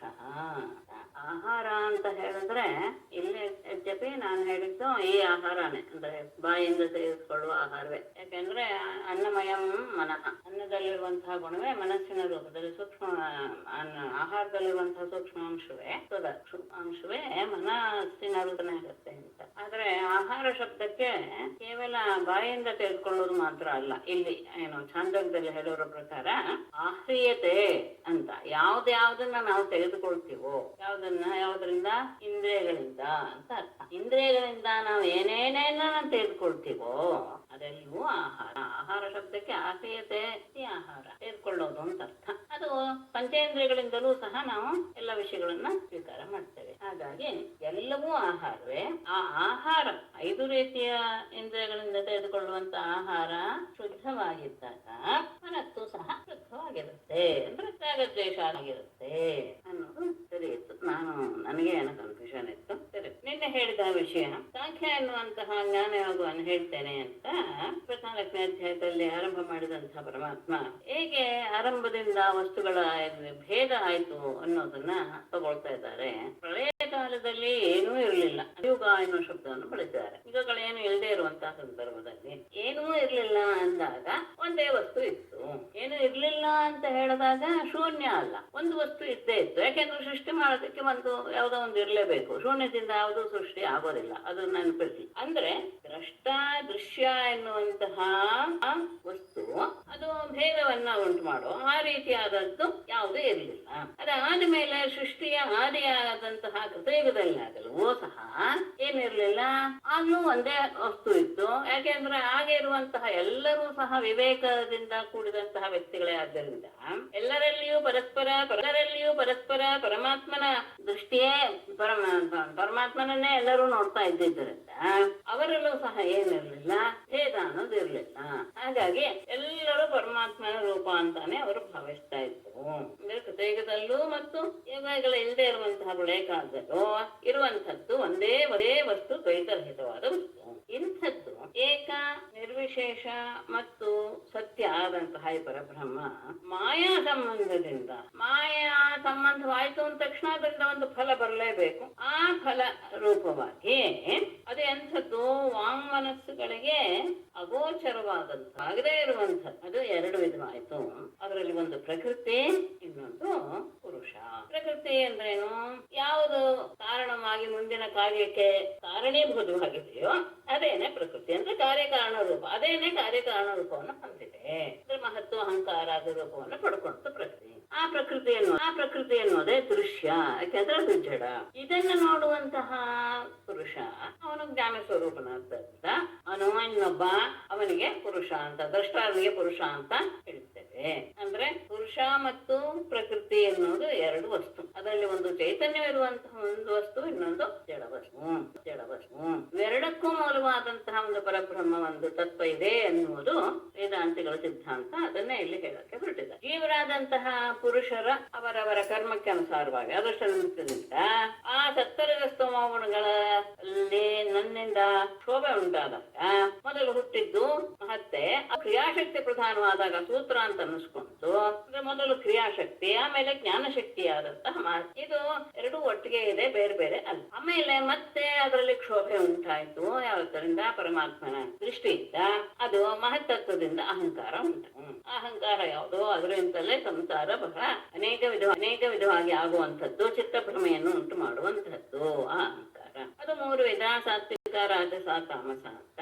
ಅದು ತಾಮಸ ಅಹಂಕಾರ ಪಂಚತನ್ಮಾತ್ರಗಳಿಗೆ, ರಾಜಸ ಅಹಂಕಾರ ಇಂದ್ರಿಯಗಳಿಗೆ ಮತ್ತು ಅದರ ಅಭಿಮಾನಿ ದೇವತೆಗಳಿಗೆ, ಸಾತ್ವಿಕ ಅಹಂಕಾರ ಮನಸ್ಸಿಗೆ ಕಾರಣವಾಗಿದೆ. ಆ ಅಹಂಕಾರ ಚಿತ್ತಾಗಿದೆ. ಯಾಕೆಂದ್ರೆ ಮನಸ್ಸು ಈ ಇಂದ್ರಿಯಗಳ ಮೂಲಕವೇ ಅದು ನೋಡೋದಾದ್ದರಿಂದ, ಆ ಕ್ರಿಯಾಶಕ್ತಿ ಅನ್ನೋದು ಅಲ್ಲಿ ಇರೋದರಿಂದ ಅದು ಚಿತ್ತು ಹೌದು, ನೋಡುವಂತಹ ದೃಶ್ಯ ಅದು ಅಚಿತ್ತು, ಸ್ವೀಕರಿಸುವಂತಹ ಮನಸ್ಸು ಚಿತ್ತಾದ್ದರಿಂದ ಚಿತ್ತು ಮತ್ತು ಅಚಿತ್ ಎರಡೂ ಆಗಿದೆ. ಯಾವುದು? ಅಹಂಕಾರ, ವೇಗ್ರಂಥಿ ರೂಪವಾಗಿದೆ. ತಾಮಸ ಅಹಂಕಾರದಿಂದ ಉಂಟಾದಂತಹ ಪಂಚತನ್ಮಾತ್ರಗಳು ಮಹಾಭೂತಗಳೆನ್ನುವ ಪದಾರ್ಥಗಳಿಗೆ ಕಾರಣೀಭೂತವಾದವು. ಆ ತನ್ಮಾತ್ರೆಗಳ ಮತ್ತೆ ಯಾವುದು?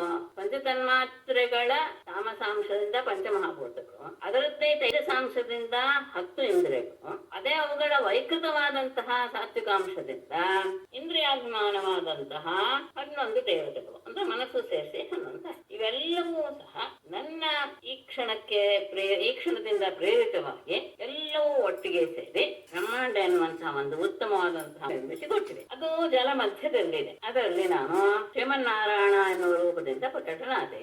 ನನ್ನ ನಾಭಿಯಲ್ಲಿ ಲೋಕಕ್ಕೆಲ್ಲ ಕಾರಣವಾದ ವಿಶ್ವ ಎನ್ನುವಂತಹ ಒಂದು ಪದ್ಮ ಇತ್ತು. ಅದರಲ್ಲಿ ಸ್ವಯಂಭೂವಾದಂತಹ ಚತುರ್ಮುಖನ ಆವಿರ್ಭಾವವಾಯಿತು. ಅಂದ್ರೆ ಬ್ರಹ್ಮ ಭೋಗ ವಿಗ್ರಹ, ನಾರಾಯಣ ಲೀಲಾ ವಿಗ್ರಹ.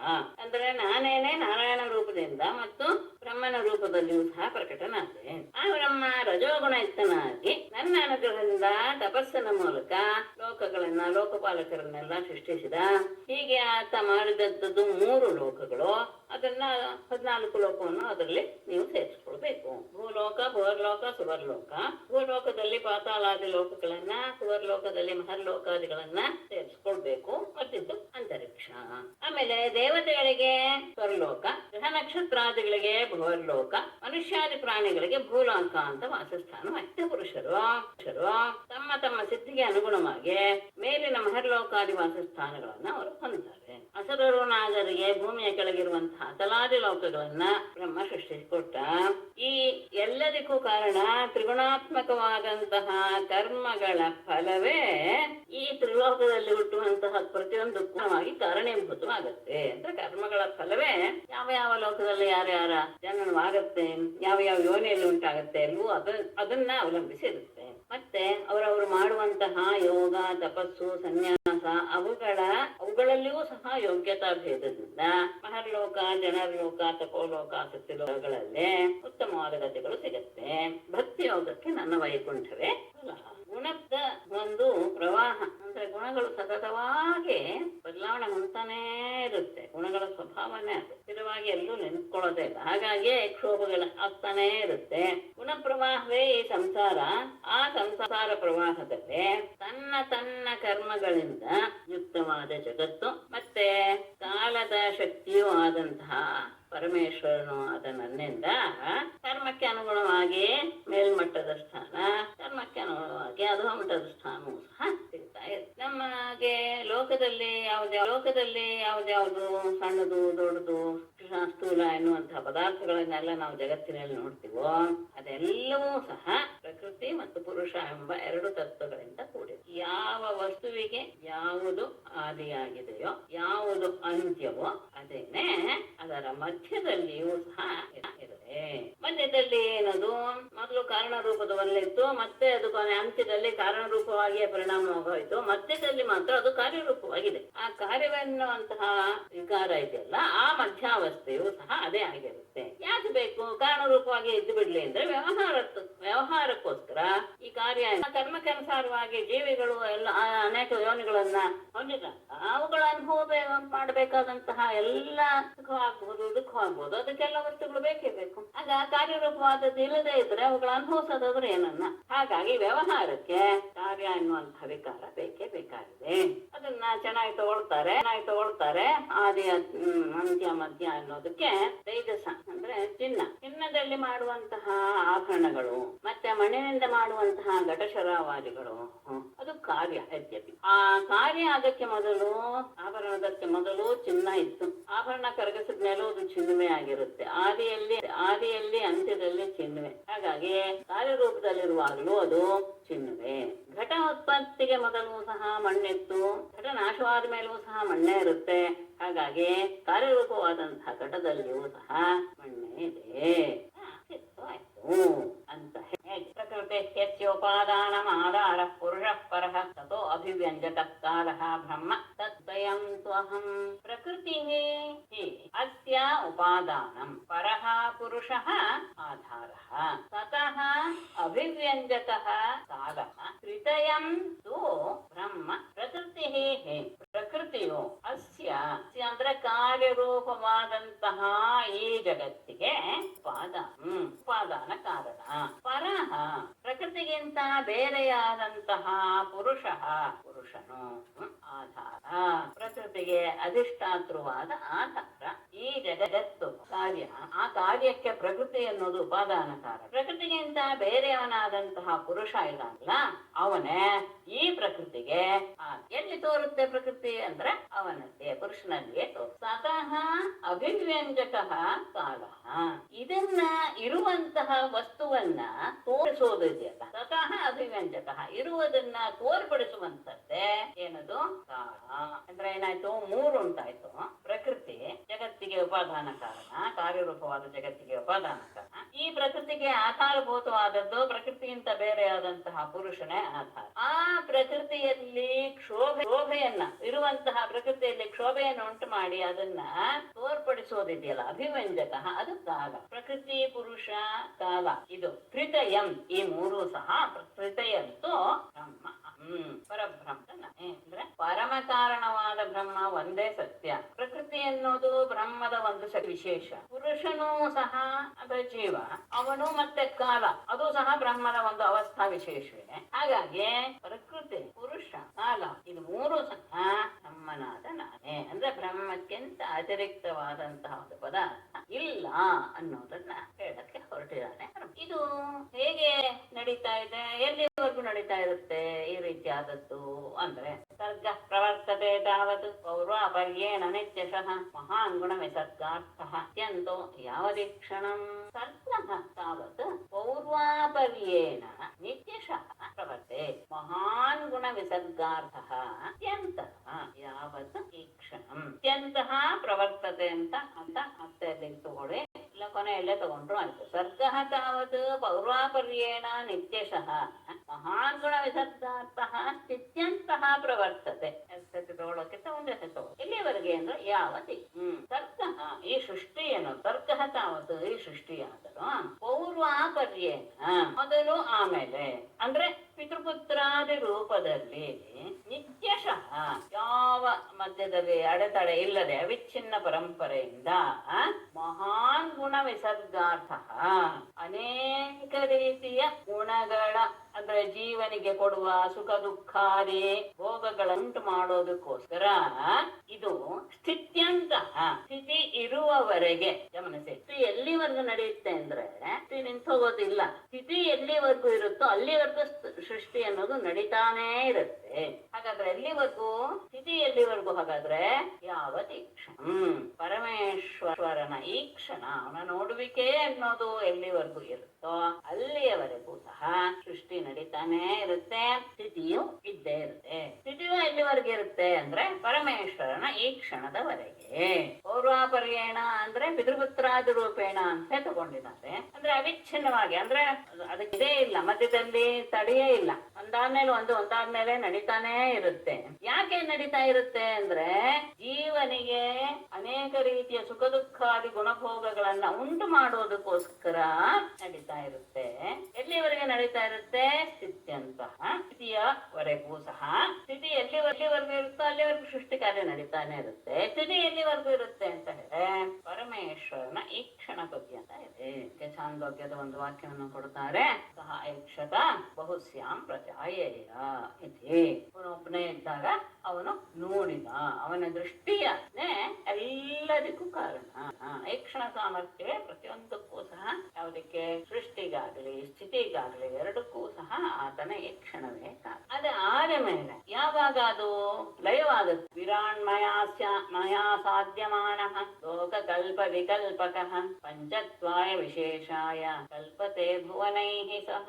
ವಿರಾಟ್ ಮಯಾ ಆಸಾಧ್ಯಮಾನಃ ಲೋಕ ಕಲ್ಪ ವಿಕಲ್ಪಕಃ ಭುವನೈಃ ಸಹ ಪಂಚತ್ವಾಯ ವಿಷಯಾಯ ಕಲ್ಪತೆ. ವಿರಾಟ್ ಅಂದ್ರೆ ಈ ಬ್ರಹ್ಮಾಂಡ. ವಿರಾಟ್ ಮಯಾ ಸಾಧ್ಯಮಾನ, ಅದು ನನ್ನಿಂದ ವ್ಯಾಪ್ತವಾದಾಗ, ಈ ಬ್ರಹ್ಮಾಂಡ ಎನ್ನುವುದು ನನ್ನಿಂದ ವ್ಯಾಪ್ತವಾದಾಗ ಏನಾಗುತ್ತೆ? ಅದು ಲೋಕ ಕಲ್ಪ ವಿಕಲ್ಪಕ. ಅದು ಅನೇಕ ರೀತಿಯ ಲೋಕಗಳ ದೈನಂದಿನ ಸೃಷ್ಟಿ ಪ್ರಳಯಗಳಿಗೆ ಅದು ಆಶ್ರಯವಾಗಿರುತ್ತೆ.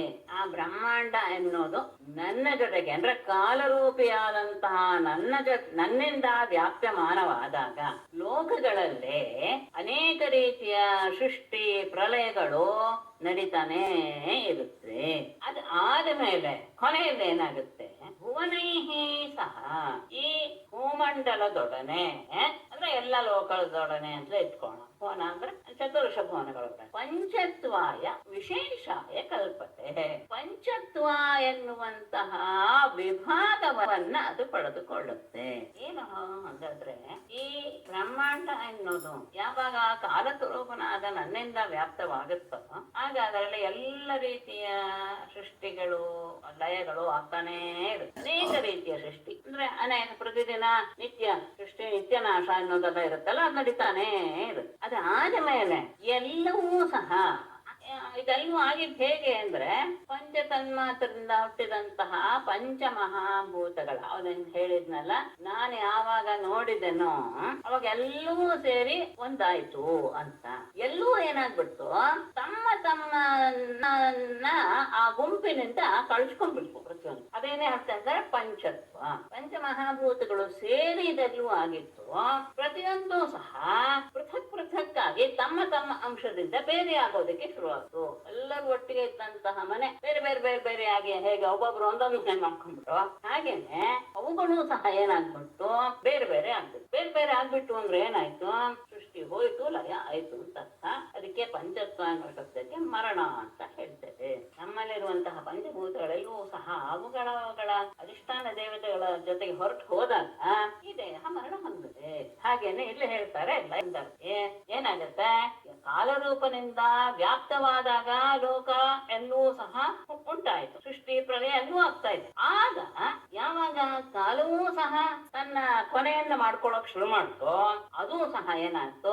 ಪಂಚತ್ವ ಎನ್ನುವಂತಹ ವಿಶೇಷವಾದ ವಿಭಾಗವನ್ನ, ವಿಶೇಷ ಅನ್ನಕ್ಕೆ ವಿಭಾಗ ಅಂತ ತಗೊಂಡಿದ್ದಾರೆ. ವಿಭಾಗ ಅಂದ್ರೆ ಅವುಗಳು ತಮ್ಮ ತಮ್ಮ ಪ್ರಧಾನವಾದಂತಹ ತತ್ವಗಳಲ್ಲಿ ಸೇರ್ಕೊಂಡು ಬಿಟ್ಟು ಅದಕ್ಕೇನೆ ಪಂಚಭೂತಗಳಲ್ಲಿ ಲೀನವಾಯ್ತು ಅಂತ ಹೇಳೋದು. ಯಾಕೆಂದ್ರೆ ಪಂಚಭೂತಗಳ ಸಮ್ಮಿಶ್ರಣವೇ ಜಗತ್ತು. ಇದು ಪೃಥಿವಿಯಾದಿ ಪಂಚರೂಪಗಳಲ್ಲಿ ವಿಭಾಗಗೊಂಡು ಬಿಡುತ್ತೆ, ಅಂದ್ರೆ ನಾಶವಾಗುತ್ತೆ. ಅದನ್ನೇ ವಿಭಾಗವನ್ನು ಪಡಿದೆ.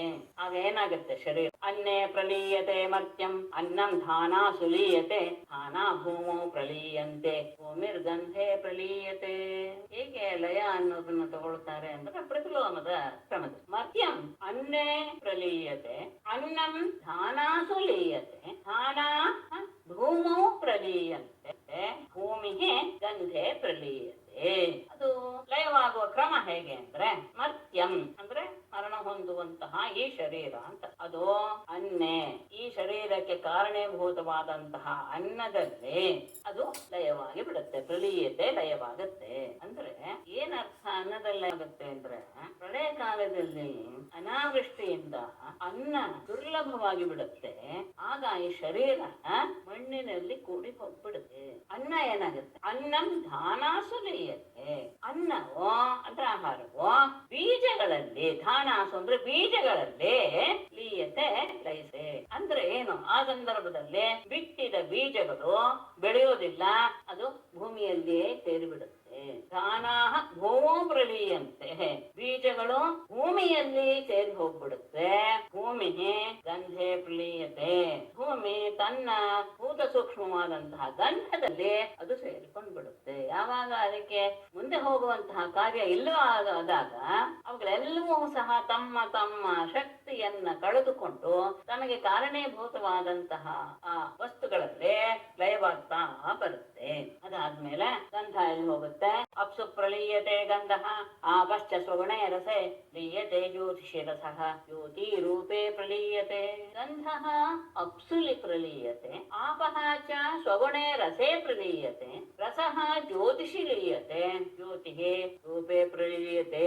ಯಾವುದು ಹುಟ್ಟಿದಾಗ ಅದು ತನ್ನ ಒಂದು ಗುಣವನ್ನ ಪ್ರಕಟ ಮಾಡಿಸ್ತಾ ಇದ್ವು. ವಾಯು ಬಂದ ತಕ್ಷಣ ಸ್ಪರ್ಶ ಎನ್ನುವ ಗುಣ ಬರ್ತಾ ಇತ್ತು, ಆಕಾಶ ಬಂದ ತಕ್ಷಣ ಶಬ್ದ ಅನ್ನೋದು ಬರ್ತಾ ಇತ್ತಲ್ಲ, ಆ ಶಬ್ದದಲ್ಲಿಯೇ ಅವುಗಳು ಲೀನವಾಗುತ್ತೆ. ಶಬ್ದದಲ್ಲಾಗ್ಲಿ ಅವುಗಳ ಗುಣದಲ್ಲಾಗ್ಲಿ ಅದನ್ನೇ ಹೇಳ್ತಾ ಇದ್ದಾರೆ. ಗಂಧ ಎಲ್ಲಿ ಹೋಗುತ್ತೆ, ಅದು ಯಾವುದರಿಂದ ಹುಟ್ಟಿತು, ನೀರಿನಿಂದ ಹುಟ್ಟಿದ್ರಿಂದ ಗಂಧ ಅಪ್ಸು ಪ್ರಲೀಯತೆ, ಗಂಧ ಜಲದಲ್ಲಿ ಲೀನವಾಗ್ಬಿಡುತ್ತೆ.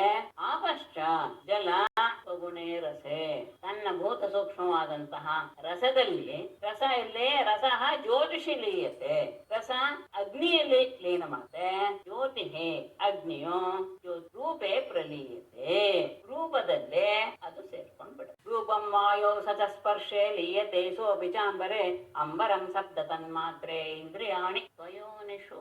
ಪ್ರತಿಲೋಮ ಕ್ರಮ, ಶ್ರೀಕ್ರಮದ ವಿಶುದ್ಧವಾದಂತಹ ಕ್ರಮದಲ್ಲಿ ತಗೊಂಡು ಹೋಗ್ತಾ ಇದ್ದೀವಿ ಆಕಾಶದವರೆಗೆ. ರೂಪಂ ವಾಯೋ ರೂಪಂ ವಾಯೋ ಸಚ ಸ್ಪರ್ಶೆ ಲೀಯತೆ ಸಹ ಅಪಿ ಚ ಅಂಬರೆ ಅಂಬರಂ ಶಬ್ದ ತನ್ಮಾತ್ರೆ ಇಂದ್ರಿಯಾಣಿ ಸ್ವಯೋನಿಷು.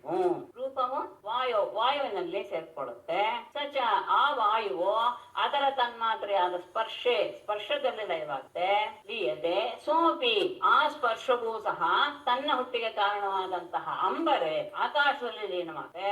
ಆಕಾಶ ಅಂಬರಂ ಶಬ್ದ ತನ್ಮಾತ್ರೆ, ಅದರ ತನ್ಮಾತ್ರೆ ಆದಂತಹ ಶಬ್ದದಲ್ಲೇ ಲಯವಾಗುತ್ತೆ. ಆಮೇಲೆ ಇಂದ್ರಿಯಗಳೆಲ್ಲವೂ ಸಹ ಸ್ವಯೋನಿಷು ತಮಗೆ ಪ್ರವರ್ತಕರಾದಂತಹ ಅಧಿಷ್ಠಾತೃ ದೇವತೆಗಳನ್ನೇ ಅವುಗಳು ಲಭಿಸಿ ಬಿಡುತ್ತೆ.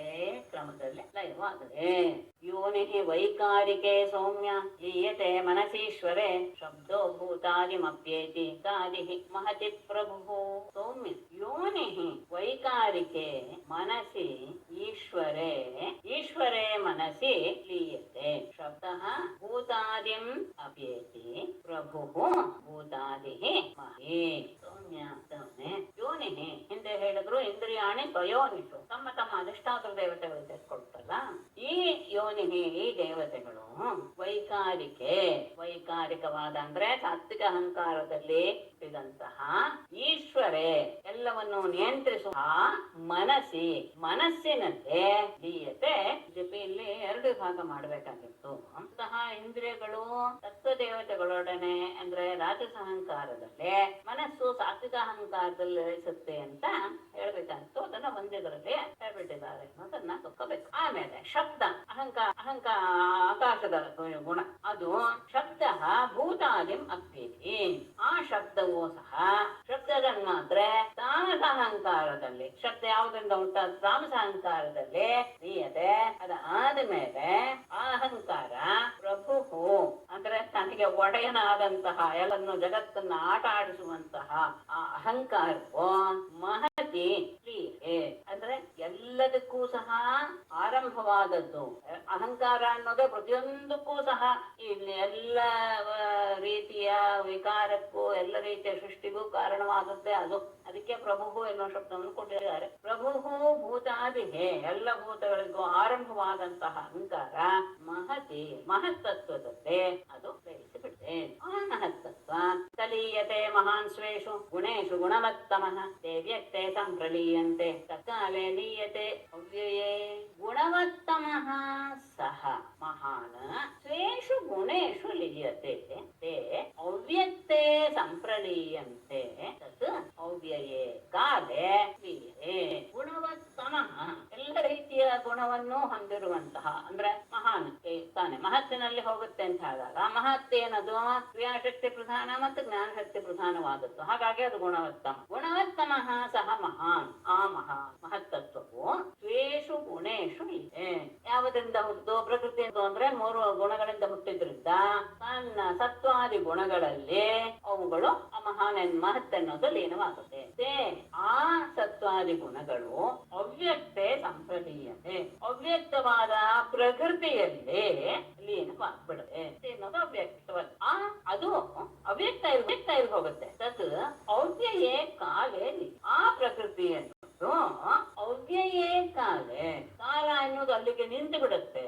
ಹಾಗಾಗಿ ನಿಮೇಷ ಮೊದಲಾದಂತಹ ವೃತ್ತಿ ಭೇದವಿಲ್ಲದ ಕಾಲದಲ್ಲೇ ಅದು ಲೀಯತೆ ಸೇರಿ ಹೋಗುತ್ತೆ. ಪ್ರಕೃತಿ ಬಂತು ಅಂದ ತಕ್ಷಣ ಕಾಲದ ಕೆಲಸ ಶುರು ಆಗ್ಬಿಡುತ್ತೆ. ಅಂದ್ರೆ ಕ್ಷಣ ಇತ್ಯಾದಿ ನಾವು ಏನೇನ್ ಹೇಳ್ತೀವೋ ಕಾಲಕ್ಕೆ ಎಲ್ಲ ವಿಭಾಗವು ಅಲ್ಲಿಂದ ಶುರು. ಆ ಪ್ರಕೃತಿಯೂ ಸಹ ಸೇರಿ ಹೋಗುತ್ತೆ ಅಂದಾಗ ಕಾಲದಲ್ಲಿ ಯಾವ ಗುಣವೂ ಇರೋದಿಲ್ಲ, ಅದು ಸಹ ಸ್ತಬ್ಧವಾಗಿ ಬಿಟ್ಟಿರುತ್ತೆ.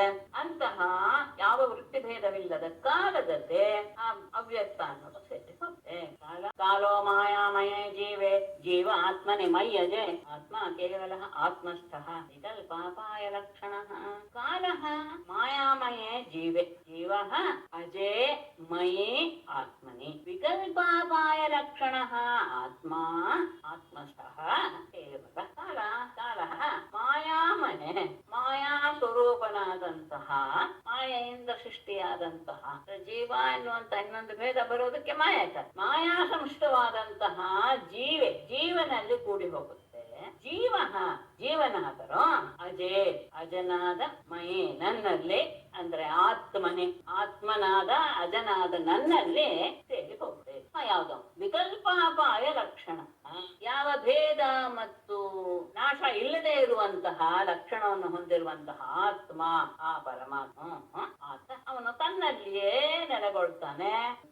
ಕೇವಲ ಅವನು ಉಪಾಧಿ ರಹಿತನಾಗಿರೋದು. ಉಪಾಧಿ ಇರೋದೆಲ್ಲವೂ ಸಹ ಇನ್ನೊಂದು ತನಗೆ ಯಾವ್ದು ಕಾರಣಭೂತವಾಯಿತು ಅದರಲ್ಲೆಲ್ಲ ಸೇರ್ಕೊಂಡು ಬಂದು ಕಾಲೂ ಸಹ ಮಾಯಾ ಸಂಷ್ಟವಾದಂತಹ ಜೀವನಲ್ಲಿ ಸೇರ್ಕೊಂಡು ಜೀವ ಆತ್ಮನಲ್ಲಿ ಪರಮಾತ್ಮನಾದ ನನ್ನಲ್ಲಿ ಸೇರ್ಕೊಂಡು ಆ ಆತ್ಮನಲ್ಲಿಯೇ ಇದೆ. ಯಾಕೆ? ಅದಕ್ಕೆ ಏನಿಲ್ಲ ವಿಕಲ್ಪಾಪಾಯ ಲಕ್ಷಣ. ಯಾವ ರೀತಿಯ ಭೇದವಾಗಲಿ ನಾಶವಾಗಲಿ ಇಲ್ಲದೆ ಇರುವಂತಹ ಆತ್ಮ ಮಾತ್ರ ಆತ ಸ್ವಸ್ವರೂಪದಲ್ಲಿಯೇ ಇರ್ತಾನೆ. ಯಾಕೆ? ಕೇವಲ ನಿರುಪವಾಗಿ ಆಗ್ತಲ್ಲ. ಯಾಕೆ ಅಂದ್ರೆ ಅವನೇನೆ ವಿಶ್ವದ ಉತ್ಪತ್ತಿ ಲಯಗಳಿಗೆ ಅಧಿಷ್ಠಾನನಾದ. ಇಲ್ಲಿ ಸ್ವಲ್ಪ ವಿಚಾರ ಮಾಡೋದಾದ್ರೆ ಮಾಯೆಯಿಂದ ಪ್ರಕೃತಿಯ ನಿರ್ಮಾಣ. ಪ್ರಕೃತಿ ಅನ್ನೋದೇ ದೃಶ್ಯ ರೂಪವಾದಂತಹ ಪ್ರಕೃತಿಯೂ ಸಹ ಲೀನವಾಗೋಯ್ತು ಕಾಲದಲ್ಲಿ ಅಂತ ಹೇಳಿದಾಗ ಜೀವ ಎನ್ನುವ ದೃಶ್ಯ ಇಲ್ಲ ಆಯ್ತು ಅಂದ್ರೆ ಜೀವ ದೃಕ್ರೂಪನಾಗಿ ಅವನು ನಿಲ್ಲೆ. ಎಲ್ಲಿವರೆಗೆ ಅಂದ್ರೆ ಅಧಿಷ್ಠಾನ ಪರ್ಯಂತ ಮಾತ್ರ ಲಯ. ಯಾವಾಗ ಯಾವ್ದು ಎಲ್ಲದಕ್ಕೂ ಕಾರಣವೋ ಅದು ಅಧಿಷ್ಠಾನ ಪರಮಾತ್ಮ. ಅಲ್ಲಿ ಹೋಗಿ ನಿಲ್ಲೋದು ಸೇರೋದಿದೆಯಲ್ಲ ಅದೇನೆ ಕೊನೆಗೆ ಆ ಅಧಿಷ್ಠಾನ ಮಾತ್ರ ಯಾವಾಗ್ಲೂ ಪರಬ್ರಹ್ಮ ವಸುನೆ ಎಲ್ಲದಕ್ಕೂ ಅಧಿಷ್ಠಾನ. ಎಲ್ಲವೂ ಹೋಗಿ ಕೊನೆ ಯಾವಲ್ಲಿ ಹೋಗಿ ಸೇರ್ಕೊಳ್ಳುತ್ತೆ? ಅಧಿಷ್ಠಾನದಲ್ಲಿ ಹೋಗಿ ಸೇರ್ಕೊಳ್ಳುತ್ತೆ. ಅದು ಮಾತ್ರ ಯಾವಾಗ್ಲೂ ಇರೋದು. ಯಾಕೆ? ವಿಶ್ವದ ಉತ್ಪತ್ತಿ ಲಯಗಳಿಗೆಲ್ಲ ಅಧಿಷ್ಠಾನನಾದವನು ಆ ಪರನೇ ಬರುತ್ತೆ. ಏವಮನ್ವೀಕ್ಷಮಾಣಸ್ಯ ಕಥಂ ವೈಕಲ್ಪಿಕೋ ಭ್ರಮಃ ಮನಸೋ ಹೃದಯ ತಿಷ್ಠೇತ ವ್ಯೋಮ್ನೀವ ಅರ್ಕೋದಯೇ ತಮಃ. ಏವಂ ಅನ್ವೀಕ್ಷಮಾಣಸ್ಯ ವೈಕಲ್ಪಿಕಃ ಕಥಂ ಹೃದಯ ಹೇತ ಕೋದಯೇ ವ್ಯೋಮ್ನಿ ತಮಃ.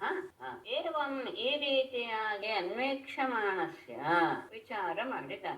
ಹೀಗೆ ವಿಚಾರ ಮಾಡ್ತಾ ಇರುವಂತಹ ವ್ಯಕ್ತಿಗೆ ಕಥಂ ವೈಕಲ್ಪಿಕ ಹೇಗೆ ತಾನೆ ಭೇದ ನಿಮಿತ್ತಕವಾದಂತಹ ವಿಕಲ್ಪ ಅಂತ ಹೇಳಿದ ತಕ್ಷಣ 2 ಅಂತ ಆ ಭೇದದಿಂದ ಉಂಟಾಗುವಂತಹ ಭ್ರಮೆ ಅನ್ನೋದು ಮನಸ್ಸಃ ವೀಕ್ಷಮಾಣಸ್ಯ ವ್ಯಕ್ತಿಯ ಮನಸ್ಸಿಗೆ ಈ ರೀತಿಯಾದಂತಹ ಭ್ರಮೆ ಕಥಂ ಹೇಗೆ ಉಂಟಾಗುತ್ತೆ?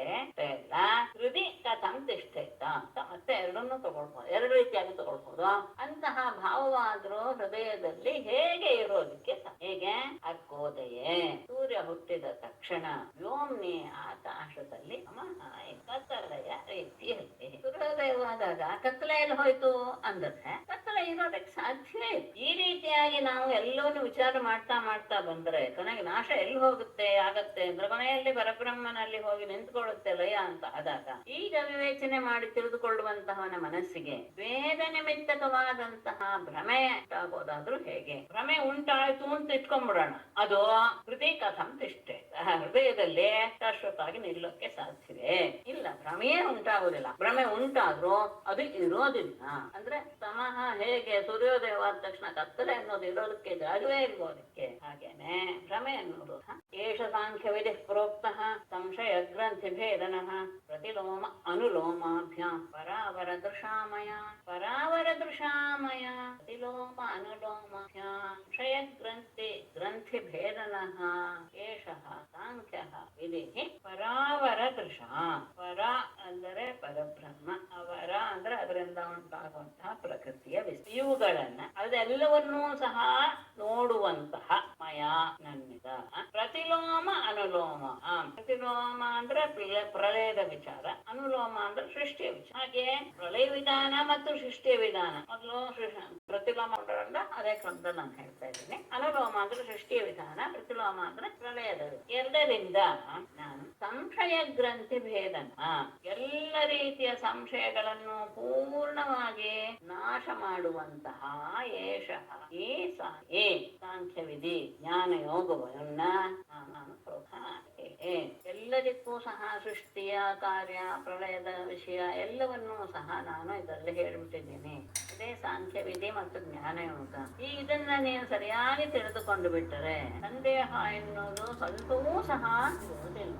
ಇದನ್ನ ನಾನು ಎಲ್ಲ ರೀತಿಯ ವಿಷಯಗಳನ್ನ ಇಟ್ಟುಕೊಂಡು ನಾನು ಈ ವಿಷಯವನ್ನ ನನಗೆ ತಿಳಿಸಿಕೊಟ್ಟಿದ್ದೇನೆ.